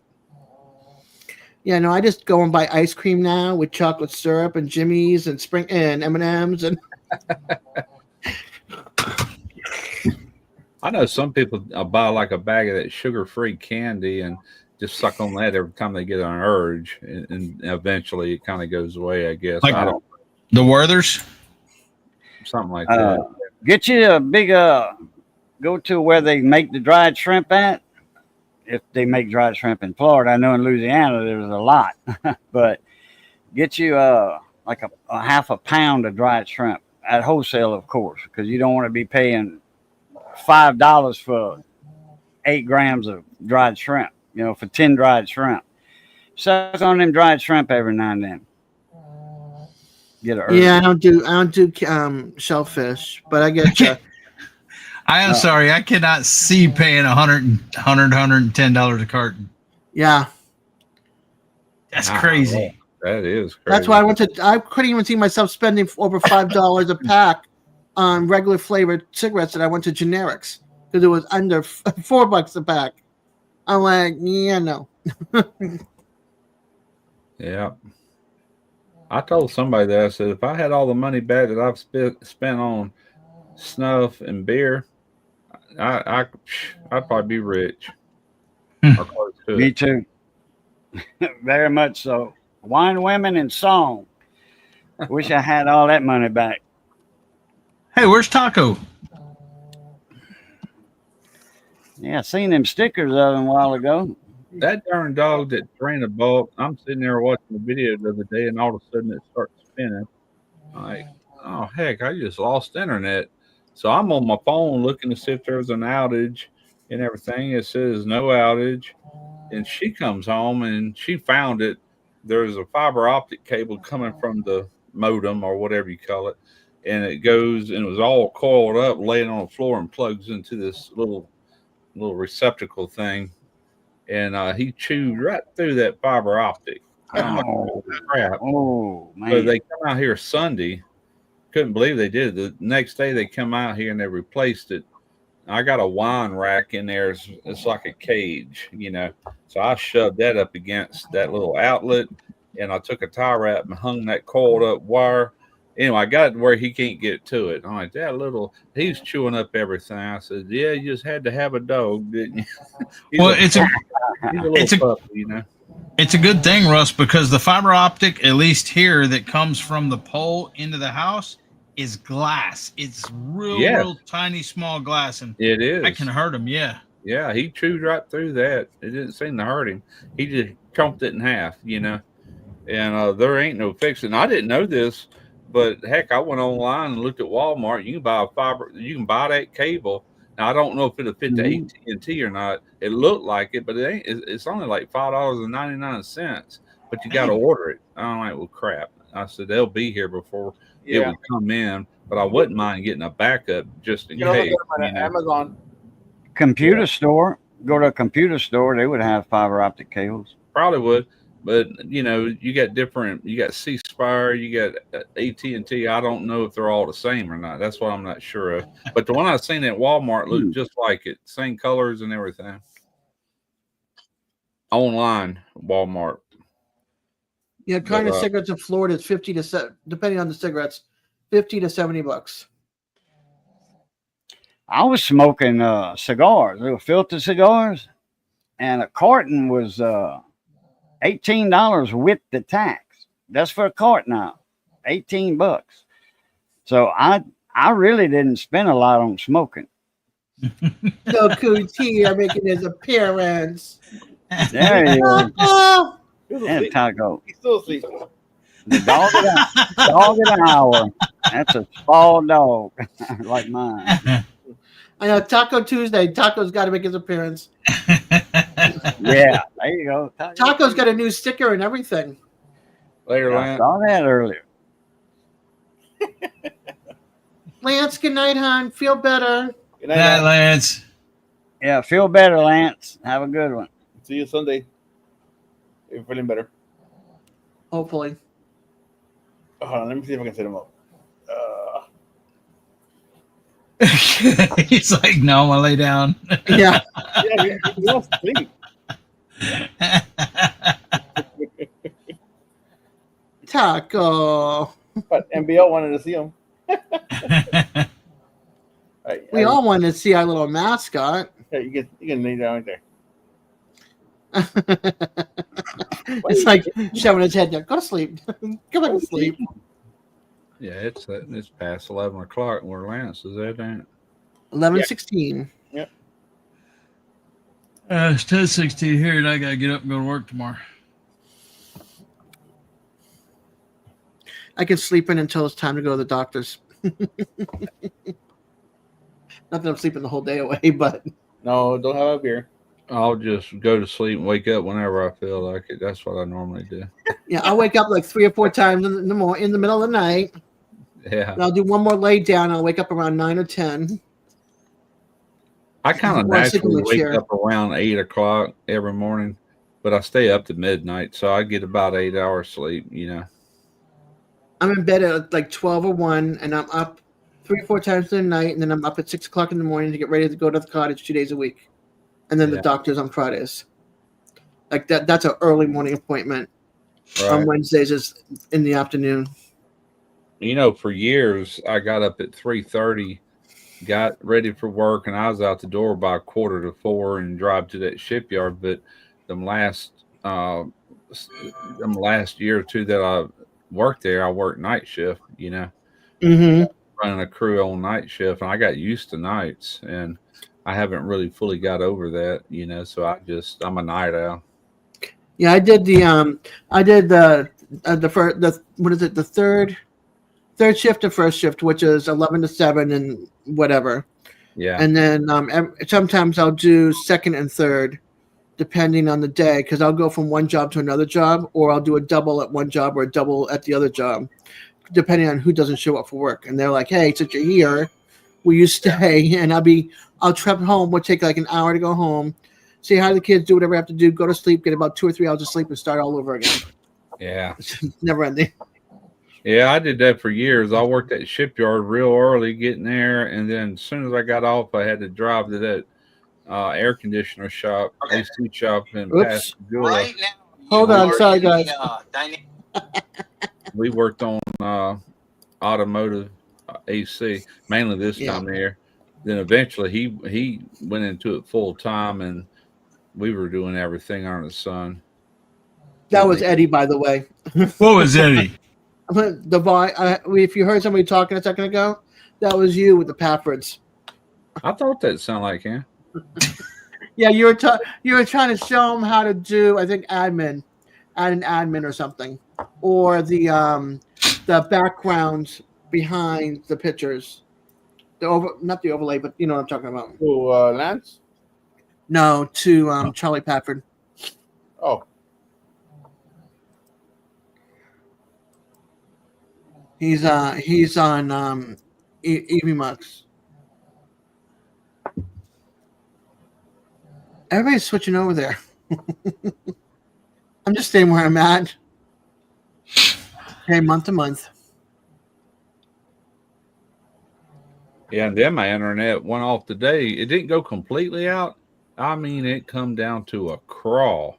Ooh. What the heck? And so I looked for an outage, and there was an outage just right in this little general area down the street and back. And it was out about 3 hours, and all of a sudden it come right back. I'm like, okay, cool. I was watching a movie. Remember that movie with John Travolta, Phenomenon? Yeah. Yeah. I was watching that, and I was about middle ways through, and it went to spinning. Like, oh crap! So I run in there and make sure that dog didn't get to that cable. I said, no, he didn't get to the cable. Hey, Deb. M says, Deb, do it. I'm like, do what? And I'm not Deb. Edwina. Oh, I have a new name for Eddie now too. Edwina. Deb, I didn't think you watch those kind of movies. I don't want to. It's not Phenomenon's not an action movie. Oh yeah, it is. I mean, no, it's not. But I have watched it once. Okay. How about Shawshank Redemption? That's a good movie right there. Yeah. Exactly. She won't watch it. She won't even give it a chance. Once you get into it, you'll like it. Cause man, that's the problem. If I can't get into it in the first 5-10 minutes, I don't watch it. It's like a book. If I can't get in the first 10 pages of the book, right? It took me 3 months to read a book that can usually take me a week and a half to do. Right. I'm like, you have to watch and pay attention to the first part, the first 10 minutes of Shawshank Redemption. See that, and then you can understand the rest of it. If somebody doesn't see the first part and watches the movie, they're gonna be like, "I'm lost." Not really, but because they really don't explain what happened in the movie at the start of it. You know, first time I seen that was back in either early '90s or middle of the '90s when it came out, and I watched it again probably a couple of years ago. But that was a really good movie. Exactly. Good acting in it too by everybody. Yeah. And she likes Morgan Freeman too. I like Morgan Freeman. Yeah. I watched Morgan Freeman since Electric Company. Morgan's got that soulful voice. I bet there's something about him. I just love his voice. I liked him in Bruce Almighty too. God. Yeah. Now, Bruce, thou shalt not tempt the Lord. Deb the debutante. What kind of action? Triple X. Oh yeah. She into the porn. Deb's into the porn. Debbie does. You know who? Where? She into Triple X, Deb. Oh my God. Is that the one with Vin Diesel in it? It's the one with Deb in it. Debbie Does Dallas. Yep, that's it. We were just talking about that earlier. I said I haven't heard that since like the 70s. I know, man. That's old there, boy. Not Electric Company on PBS. Oh my gosh. Yeah, I like Fast and Furious, Lethal Weapon. Like, yeah. You know, there's movies that are really good, but I can't hardly bring myself to watch them nowadays because they're so long. Like Forrest Gump, or The Green Mile. The Green Mile is an excellent movie. I haven't watched that one. She hasn't seen that one either. Yeah, Forrest Gump. I did. I did see Forrest Gump once. You haven't seen The Green Mile? No. Oh my God! I told her it was good. Yeah, man, that's really good. Wow. No. Yeah, I've watched that movie probably 5 times. And why have you only seen Forrest Gump one time? I've seen it a couple of times, but man, you might as well plan to sit down for 3 hours because I'd rather watch Good Morning Vietnam and watch Robin Williams when he's the DJ and how he goes off. I've watched I'd rather, it once, but I haven't seen it since probably. Yes, I know it's a great movie. I've heard it's a great movie. It's just not my style of movie. Yeah. I'm sorry, y'all. Just like I don't like horror flicks either.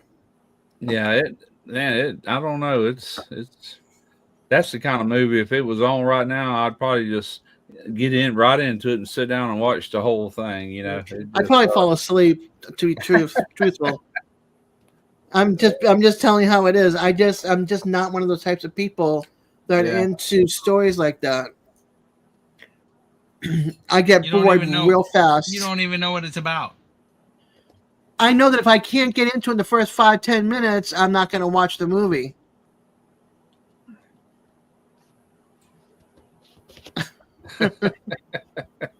Give him the eye.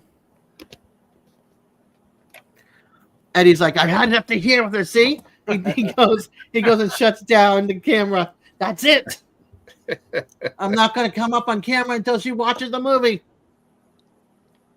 He's already said that a couple times. That's all right. You can continue playing your COD while you're up on the camera. You don't have to be up on the live. I'm done. I've done my dailies today. Oh, okay. He's got his quota of dying. Shut up, Simon. I'm thinking about canceling my Paramount TV too. Well, my wife pays for that one, so I guess she's gonna keep it. But Landman, the new episode is coming out in this fall, and I just watched that Tulsa King, the first 2 seasons, and it just ended. So I'm sure they'll come out with more of those. Is that any good? Yeah, it was actually pretty good. So sorry, but I don't think Fabio's that cute. Who? Fabio. Oh, back in the day. Oh, Fabio, I remember him. The long haired dude. Yeah. I like long hair. Don't get me wrong, but I just didn't think he was that cute. Yeah. What else is? Oh, the finale for Stranger Things is coming out on Netflix in November, December, and January. I think it's going to be a lot of hours involved with it, but I have watched that all the way to now. You know, I've watched it more than once actually, so I'm looking forward to that. I just haven't put it on Paramount to watch it. Like I have it because I was watching Big Brother, but I stopped watching Big Brother, and then I had it also for NCIS and NCIS New Orleans and NCIS LA, and then they stopped 2 of them. But then now Tony and Ziva are supposed to be coming into their own spinoff in the fall. So I'm like, do I want to get rid of Paramount and not watch Tony and Ziva? Yeah. So I'm still debating about that. Yeah. Because there's nothing else I watch. I mean, I was watching also Queen Latifah. Oh my gosh. What's that called? There was a movie, I think Denzel Washington was what was the name of it? I like him too, as far as the actor goes. Oh, I have it for like under $10 a month. I think $7.99 or $9.99 a month or something like that. What? Paramount. Yeah, I don't know what she pays for it. Yeah, it's not that. It's not like over $10. It's under $10 for sure. That's all I watch. I stream everything right here in this room. We got a big TV in there, mounted on the wall, but she watches all this off the wall crap and cartoons and stuff I just can't get into, and so I watch what I watch back here. And that's the only thing I pay for other than Prime. I was on Prime because I want the free shipping. But Tubi is free. I got that. I got all this stuff bookmarked so I can pull it right up. Netflix, Amazon Prime, Tubi, Paramount. She's got the Disney Channel, but I don't watch. I like Disney for the Marvel, but they went up on price and everything, and I canceled that like 3 years ago.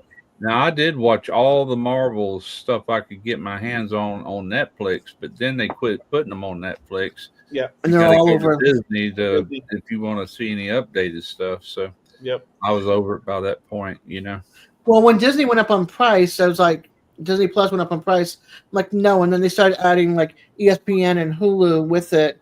So it's like a 3-pack. Oh, Hulu, yeah, we got that. Yeah, it was like a 2-pack, and then it became a 3-pack, and it was still too expensive for just the Plus. And I'm just like, no, I'm over it. Yeah. That's why I have it, because I have it on a promo. I think it's like 6 months. I love the fact that Tubi is free. You know, it's like, wow. The reason I found that out was it was a football game. Was it the Super Bowl? One of them. And I'm like, well, heck, I wonder if I can pull up a free version or whatever. So I Googled it, and it said it's on Tubi. And then I went to it. I was like, what the heck is Tubi? And I looked, I'm like, oh crap. And it was free. I'm like, well, shoot, I'm going to bookmark that, you know? Yeah, there's several sites like Tubi that are free. They got good stuff on it. Yeah. Everything's free on Tubi. A lot of old stuff, too. Stuff I haven't seen in years. I was watching some old Bonanza episodes from way back, man, my childhood, you know, like, dang, check this out. Yeah, I got my DirecTV 3 years ago. Am I the only one that has cable? I haven't had cable in probably 12 Same here. 12 years. And we got satellite, which is also obsolete now. That's for the TV in there, but she also streams just like I do. She's got a smart TV, right? And she'll stream all kind of stuff. But she's got all the entertainment you could have in that room in there. And I have a Roku TV. Yeah, we got that too. Roku. Yeah, I got an Apple box for like on YouTube, which nowadays like I can turn on a YouTube video on here and I can send it to that big TV if I want to watch it in there wirelessly, you know. So you don't even need that Apple box anymore to do that. You can do it with your phone. Yeah, with your phone too. Yeah.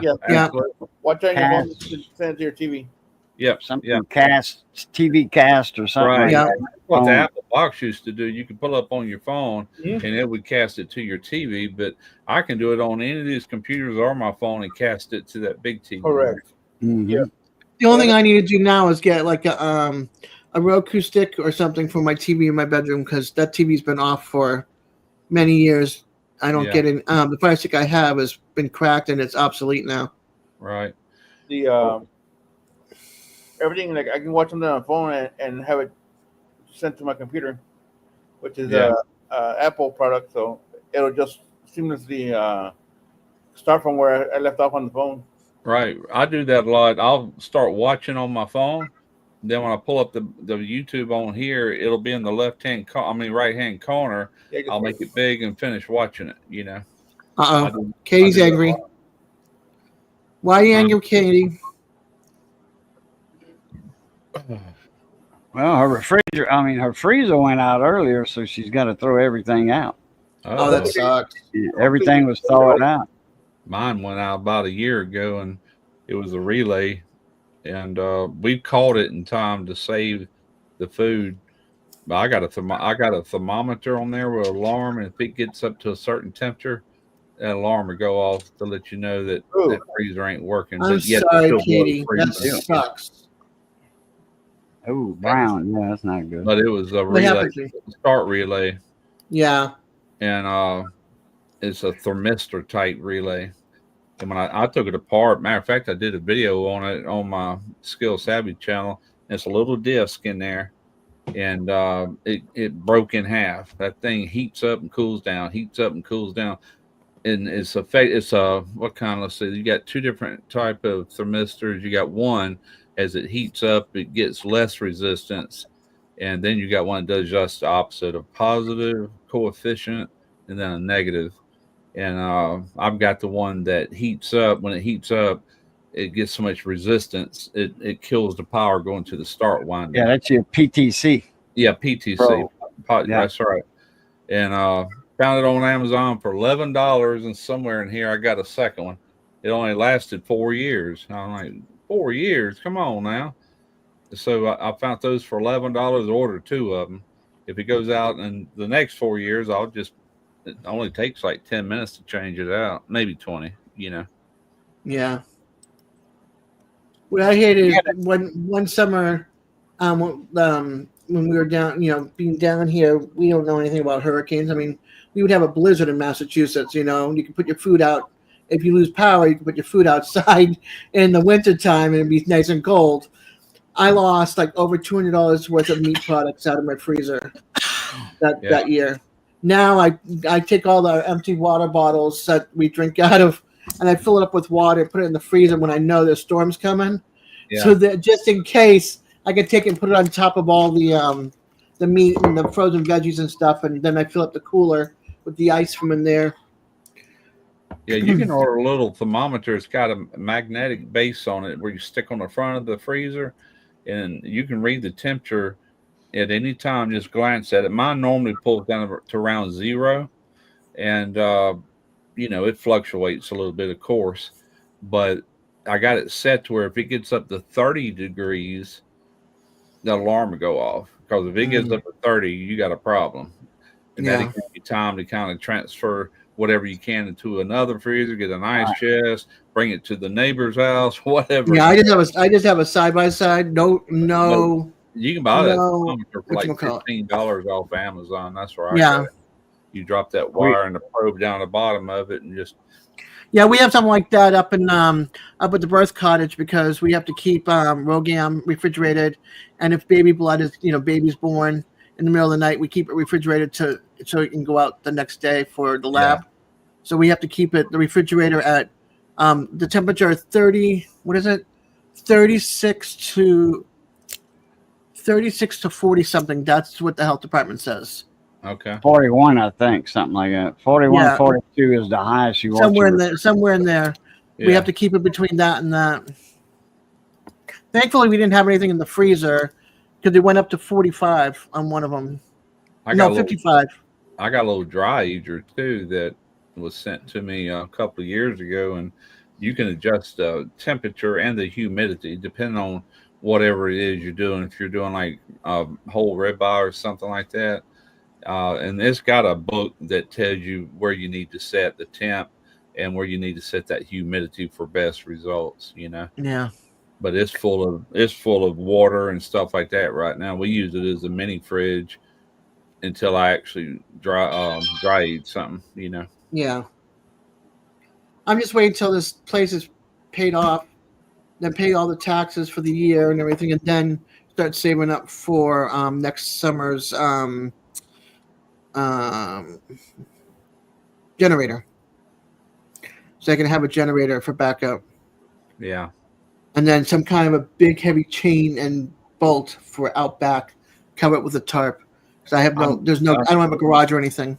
I need a gasoline generator too. I've got a couple solar generators, which is one. It puts out quite a bit. It would run my freezer and my refrigerator, and maybe a couple lights for a couple of days. Yeah. Then I have to recharge it. Yeah, I would love to get a solar power one too for like fans, so we can have fans in the house. I mean, everybody can sleep in here on mattresses or whatever. Right. And just have a fan going to keep us cool. I've got a swamp cooler coming right now. It should be here tomorrow, the next day. And I mainly got it for the garage out there, man. It's just so freaking hot. And all I got is a fan that blows good, but it feels like a freaking blow dryer blowing on you, These swamp coolers, they get that water trickling down that material. The air blows through it, which drops the temperature of the air like 20 degrees. I need something like that in my car. Got no AC. Yeah. So I said, well, heck, man, if we lose power due to a hurricane, I've got these solar generators. I said, I'll run that over our bed when we try to sleep at night, Mm-hmm. I can deal with it during the day, but at night, man, I can't stand being hot, Yeah. Right. I've got those little power banks, for your phones and stuff. And the radio, it's got a solar crank, rechargeable, whatever. But I also have like this fan that can be used after it's been charged. I can use it outside. And I have a mini one here on my desk. My son's got one on his desk, so we can take it outside and charge it outside. That's got solar on it too. Cool. Right. So we can charge that outside as well and bring it in at nighttime. Because I'd have in the corner, I have like an umbrella right there. Yeah. So what we do is we take the table out back, we bring it out front, we put it right there. And I got my bench out front and a chair out front. So we sit there during the day, and then we only come in when we have to use the bathroom or when we're going to bed. That's it. Did you lose power? I think that was last year, that storm coming there close to Tallahassee, wasn't it? Yeah, I didn't lose power. I was lucky. The other side of town did. Okay. Like towards Monticello, that end of town, because it was coming up 75 that way, and 10 cuts into 75. So 75's coming up, and Monticello's that way. We're here, and I'm like way on the other side of town by the airport. Yeah, So Florida caught hell last year, mainly Tampa. It sounded like they got just bombarded one time after another, you know. Perry, listen to this. Perry, Lee, Madison, that whole section over there, going all the way up into Georgia and that way. Yeah. Those towns I just mentioned, I'm sure there's other towns too, but those are the ones I can remember right now. Got hit 4 times in 13 months. Wow. 4 times, yeah. Yeah, I tell you what, we're overdue for Mississippi or close nearby. It's been a while since we've had a major, Katrina. Oh, That's fine. 20 Michael. years. Well, Michael did Michael get you guys? No, we haven't had a severe storm. I'm talking about on the Mississippi coast since Katrina. Now we had Hurricane Nate. That wasn't nothing. Hurricane Zeta did a little bit of damage, but not bad. But I'm talking about a sure enough bad hurricane. Like Hurricane Michael, I believe, took out Mexico Beach and Panama Florida. and Carabao and all that. See, if we have a storm come in like on the Panhandle, we don't get nothing off of it. But if it goes in, let's say New Orleans, we get the brunt of it. Yeah. Because we're on that northeastern quadrant, you know. Yeah. And Camille and Katrina both come in around Waveland in Bay St. Louis, which is right before the Louisiana line, and it just devastated this area, you know. Oh, yeah. But you didn't see that on the news, though. You know, no, it was all New Orleans. Oh, yeah, they were all New Orleans, and all it did was part of the lower, southern part. There's no damage like Mississippi and Alabama. We had tidal surge damage. They had man-made disaster because of the levees breaching, you know. Yeah. And they were all over the news. I was so aggravated over that crap. I mean, the whole city of Pascagoula, I mean, all of it went underwater by about almost 6 foot deep. Yeah. Back to Alabama, same thing. Did. Yeah. But none of those cities were on the news. That was like a tsunami hitting, you know, really Biloxi all the way down to Pascagoula. Even Mobile got damage off of that. You know, it's like, damn, that was a big ass storm as far as how wide it was. But yeah, we don't need no more of that. I'll tell you. Yeah, I just remember one week we were out for like a week and a half, and we didn't have camping stove. I had to rely on my neighbor in the back. They had moved now. Her mother is now renting the place. It's hers. But the first time we got hit by a hurricane, and it was like out for like a week and a half, internet, everything. And we took our eggs down to them and a big pot with water and like, can you boil this on your grill for us? We don't have a grill. We don't have a fire, nut pit, nothing. So they did that. And I'm like, can we also give you some water so we can have some coffee? We have instant. So they took care of us with hard-boiled eggs and hot water for coffee. I'll be able to cook for sure. I have a camping stove now. I've got plenty of propane out there. Plus, I got wood and smokers, you know. We don't know how to cook on a grill. Yeah. I got natural gas in my house. Yeah, I do too. Our stove is natural gas. Our water heater is natural gas, and our furnace is natural gas.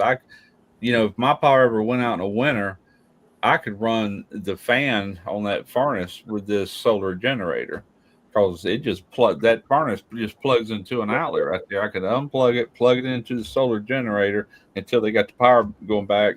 Like it did last winter where it actually snowed and everything. We never lost power, but if we would have, that was my plan, you know. And everything will work. The igniter to light the furnace, the blower, all that'll work. Thermostat, you know, the whole 9 yards. I feel bad. Simon, I know what it's I got to run. It's always good to have a plan B, you know. Yep. I'm gonna appreciate the link there, Simon, having me up. Good seeing all of y'all. Good seeing you, Russ, Eddie, Des, everybody in the chat. Y'all know the routine. It's good being north of the grass. Y'all stay safe. Be that way. Be that way. Stay safe. And always love, peace, and crackling grease. Catch y'all later. Later, man. I please top. Bye. Yeah, that's right. If you can run the fan, you got power to all of it. Just to give you a heads up, everyone, peace it goes out, not in. You're throwing the peace out to y'all. This is a gang. This is a gang sign. Oh shoot! That's balloon. It's obviously a balloon sign. That's a good thing. Yeah. It's party time. What's this? It's still out. Rock on. I forgot how to make it rain. No, I ain't. I can do all that up here. Can I? Let's see here. This. Reactions. Where's my weather at? Right here. Oh, no, mine are off, I think. Oh, I got a little cloud. I got a little cloud. I've never seen. You have a cloud right over you. That's cool. You have new ones. Yeah, that is new. Where's my Usually cloud? just rains everywhere. I haven't played around with that in a while. This Simon. That's okay, Simon. I'm feeling blue today. I'm gonna cry, and it's just a cloud right over you. Yeah, they changed that one. That's fun. Okay, I have to say that's fun regarding Apple, but Apple's just way out of my price Oh, there point. we go. The fireworks. I don't know why mine's not working. Oh, I know why. They're on camera. Me and my short thumbs. No, I can't do it.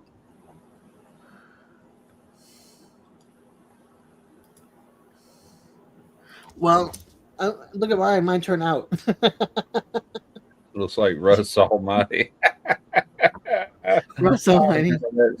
There we go. Yeah.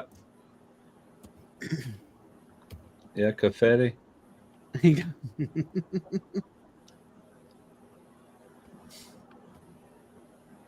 got any other? The hearts look the same. Yeah. Thumb up. Thumb down. Balloons. Confetti. Oh, good, Katie.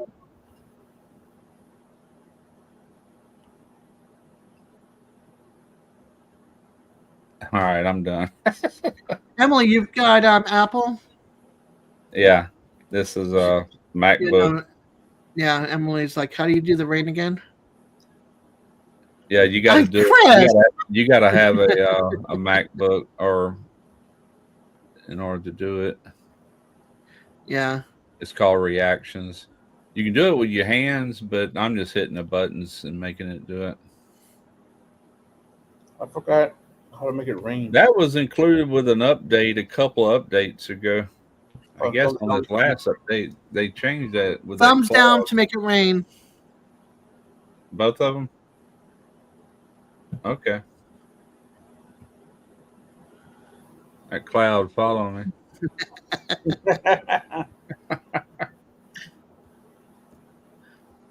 There you go. It's thumbs down. Ouch. There was another one. Reactions. No, it's a fight. No, it's money. Hand is money, right? The palm of your face is money. Yeah. Yeah, I better go play the lottery to get my hand into. Always keep a paper cup in your freezer full of water with a nickel in it, and it will give you an idea how long your freezer has been out. How's that? You sit it on, I guess, frozen water, and you put the nickel on top, maybe? Yeah, but how does it give you an idea how long? Oh, okay. Like if it's halfway through, it hadn't been as long, and if it's all the way at the bottom, it's solid water. I get it. Okay. They're playing with their actions on whatchamacallit. And then Chris had to throw in a comment.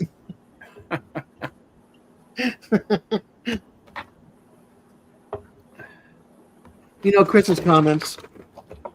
Oh, when that happens, Ethan takes a nap for 24 hours. You won't see him next Sorry, week. Chris.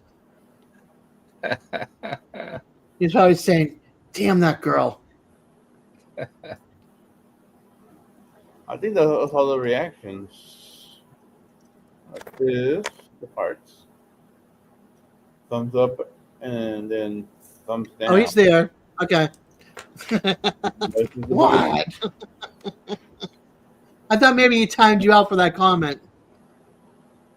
Okay. If it's melted completely and the water is above 35 degrees, then everything is dead.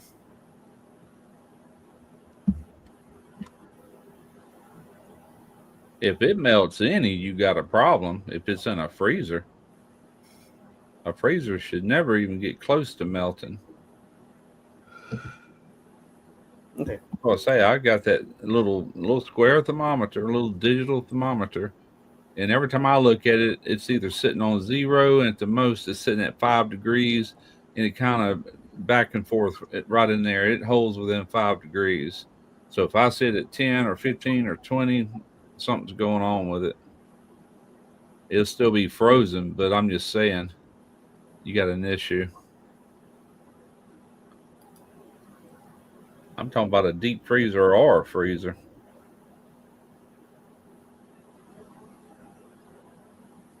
Yeah, and Katie had a problem with her freezer. She had to throw out some meat and stuff.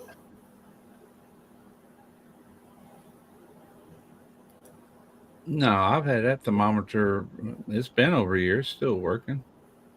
You might have to replace the battery in it.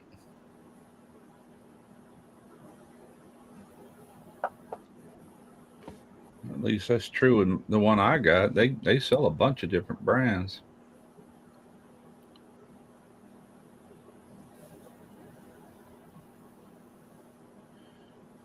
If the damn thing don't make icing, it ain't frozen.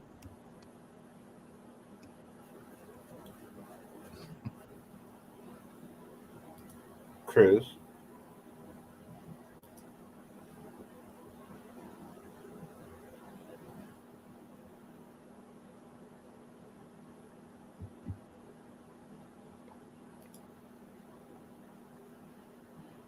Anyway. Oh, they just passed a bunch of some laws that went into effect July 1st. Laws? Yeah, the one I had go out was a chest freezer. I'm always worried about my side by side. I have no room for like an extra freezer. I mean, there's just literally no room in this townhouse. I think the next time I do have to buy a freezer, I'm gonna get a stand up though. Man, when that thing went out that time, I found all kind of stuff in the bottom I'd forgotten about. I still had summer sausage, and I made some homemade bologna one time. I had a pack of that. I thought we had eaten it all. It was right in the very bottom. It's scary when you find it's like digging up bones. You never know what you're gonna find.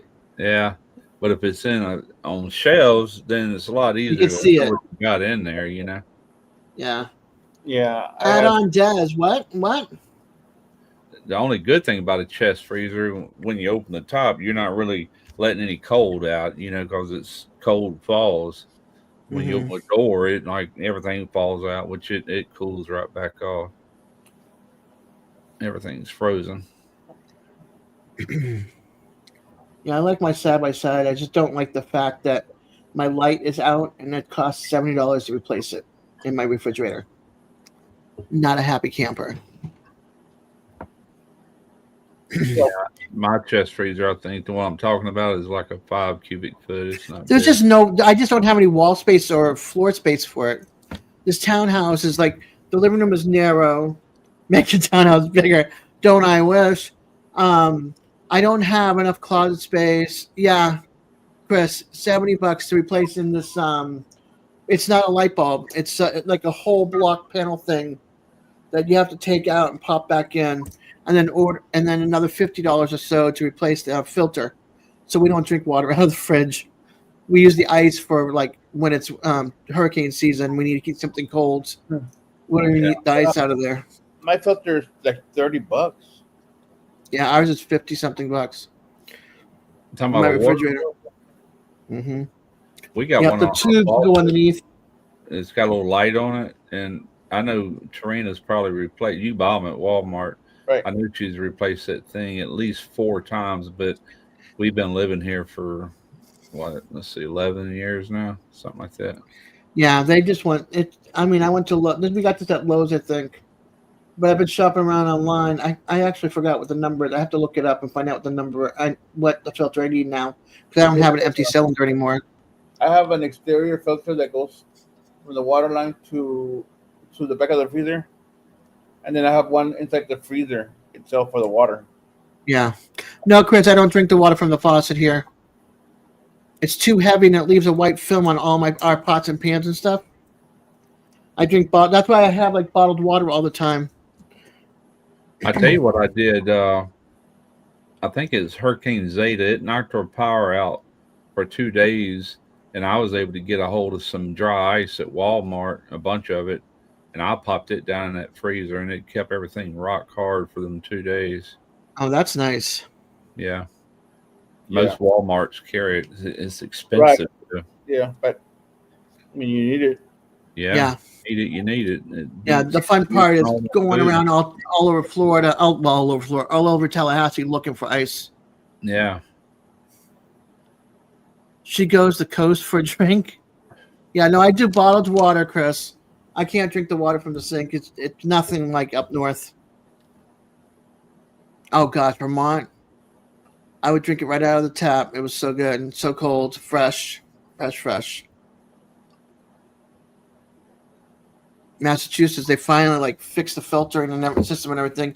Water was decent to drink, but down here it's too heavy. It's a shame that they make stuff nowadays to only last a short time like that. Mm-hmm. Cars is one of them. Today's car, there ain't no way I'd buy a car that's from 2020 to now. There's no way. They're really making them to where they're going to be throwaway cars. They get about 100,000 miles. Oh, time to buy a new one. Ridiculous. Yeah. Mine's got 225. Mine's got 224,000 miles on it. Hyundai Tucson from 2005. Yeah. No AC. The AC doesn't work. Missing 2 door handles. But it's still get me around town to go grocery shopping and doctor's appointments. If I need to do a road trip, I'll just beg my cousin for her Jeep.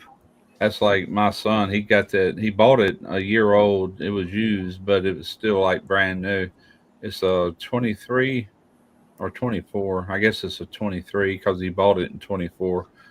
But it's like one of those Chevy 1500 Silverado, whatever. And the engine's already had to be replaced on it. It blew the rear seal out. And then when they finally found the problem, the block was cracked. And there's a recall. I forget how many hundreds of thousands are going to have to, the engines got to be replaced in them. That's that L7 or whatever it is. Those engines are crap, And I've been watching a lot on General Motors, and now I know why. They're in good with China big time.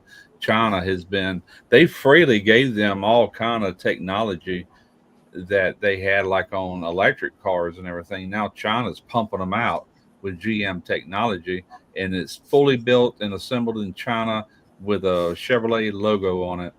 And those cars are going to, be caught up in that tariff and everything too, if they try to sell them over here, which they are trying to.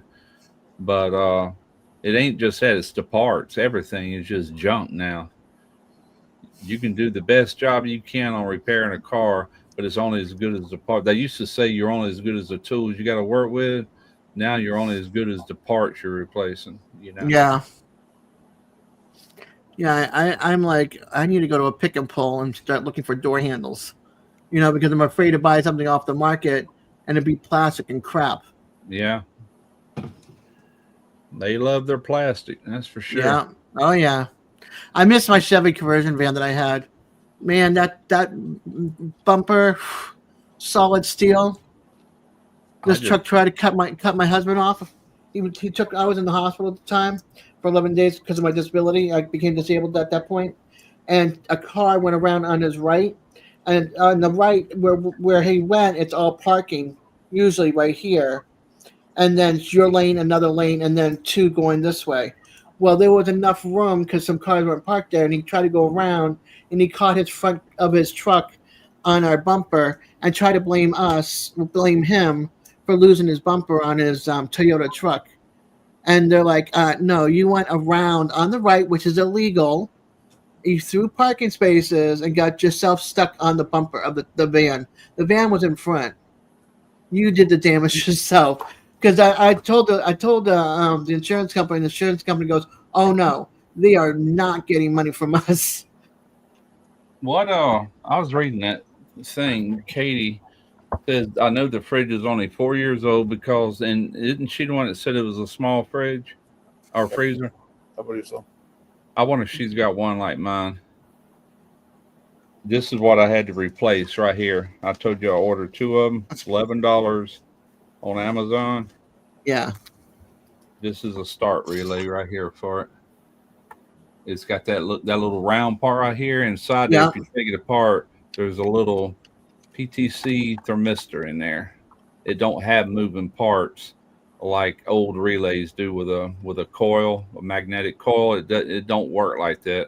The only thing that's movable on this is I'm sorry, the thermistor goes right here where it's round.